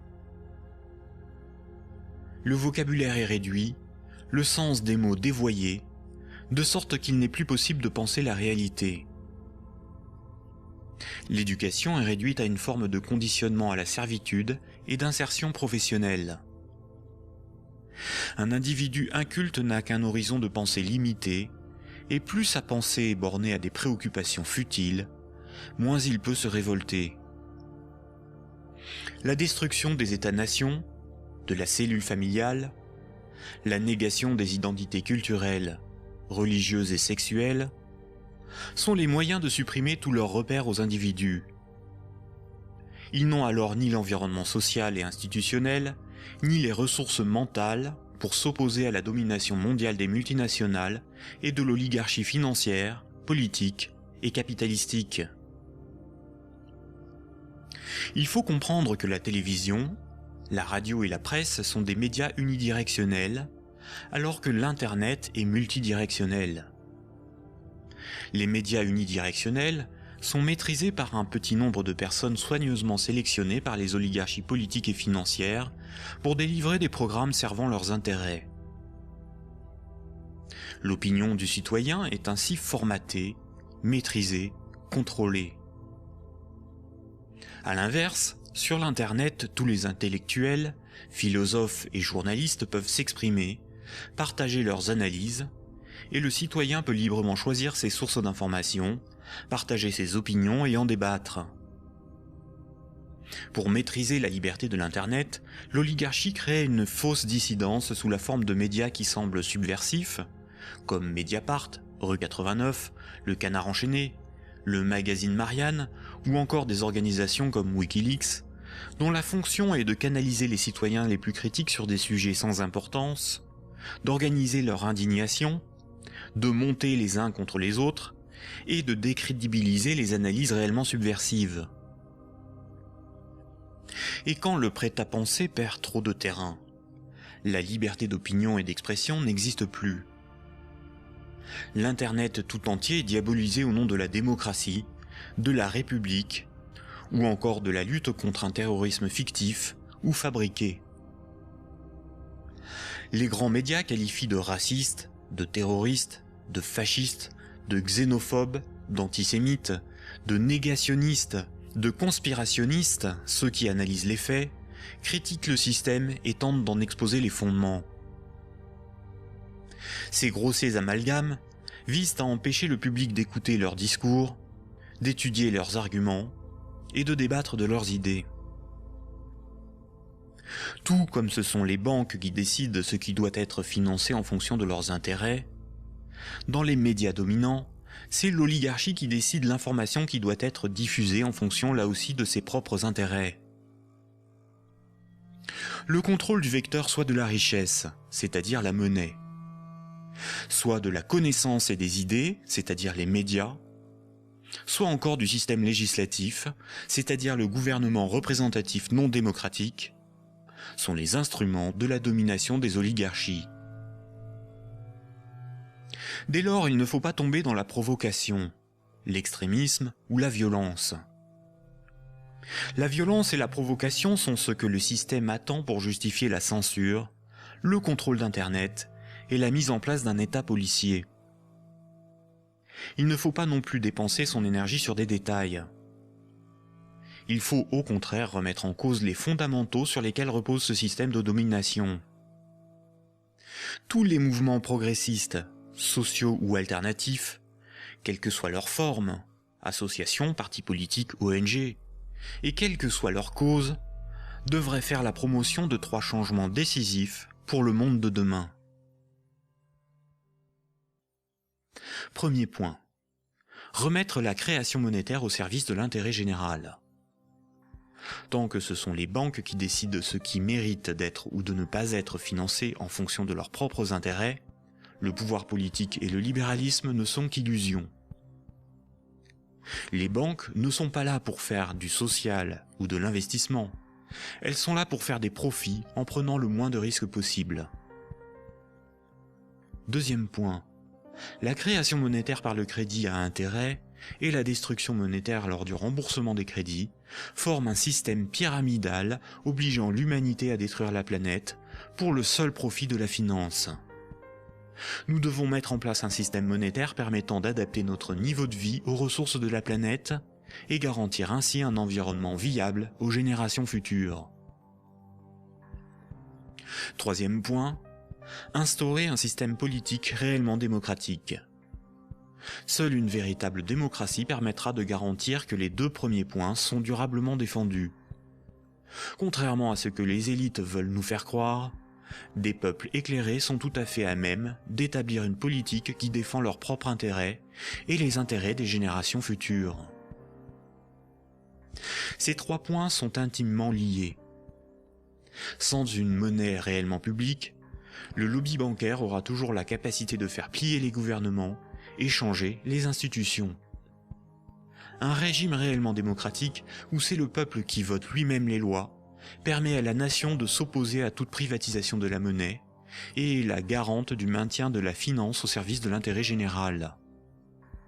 Une création monétaire publique et l'instauration d'une véritable démocratie sont indissociables, car l'un est le garant de l'autre. Voici quelques mouvements citoyens dont les propositions permettraient des évolutions majeures de la société. La monnaie permanente, le 100% monnaie ou smart. La monnaie permanente s'oppose à la monnaie d'endettement. Elle remplace la création monétaire privée. Elle permettrait la mise en place d'une politique réellement écologique et sociale. Accompagnée d'une véritable démocratie, elle rend leur souveraineté monétaire aux nations. Les systèmes d'échange locaux. Les CEL sont similaires aux systèmes de comptabilité des dettes sans monnaie de l'Antiquité. Ils sont totalement indépendants de l'euro, contrairement aux monnaies locales ou complémentaires. Si une monnaie locale ou complémentaire est créée en échange d'euros donnés à l'organisation qui les gère, elle ne provoque qu'un protectionnisme marchand à petite échelle. Le revenu de base est le dividende universel. Tout en bouleversant les rapports sociaux, il impose de repenser la notion de travail, de justice, et induit une refonte du système monétaire pour être appliqué à grande échelle. Le tirage au sort. Un parlement non élu, mais tiré au sort dans la population est un système par nature démocratique, incorruptible et parfaitement représentatif. Il s'inspire de la démocratie athénienne et des jurys populaires, évite les dérives électoralistes et institue l'impuissance des lobbies.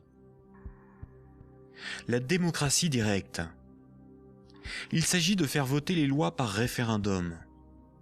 La Suisse, par exemple, par ses votations et son référendum d'initiative populaire contraignant, est très proche d'une démocratie directe.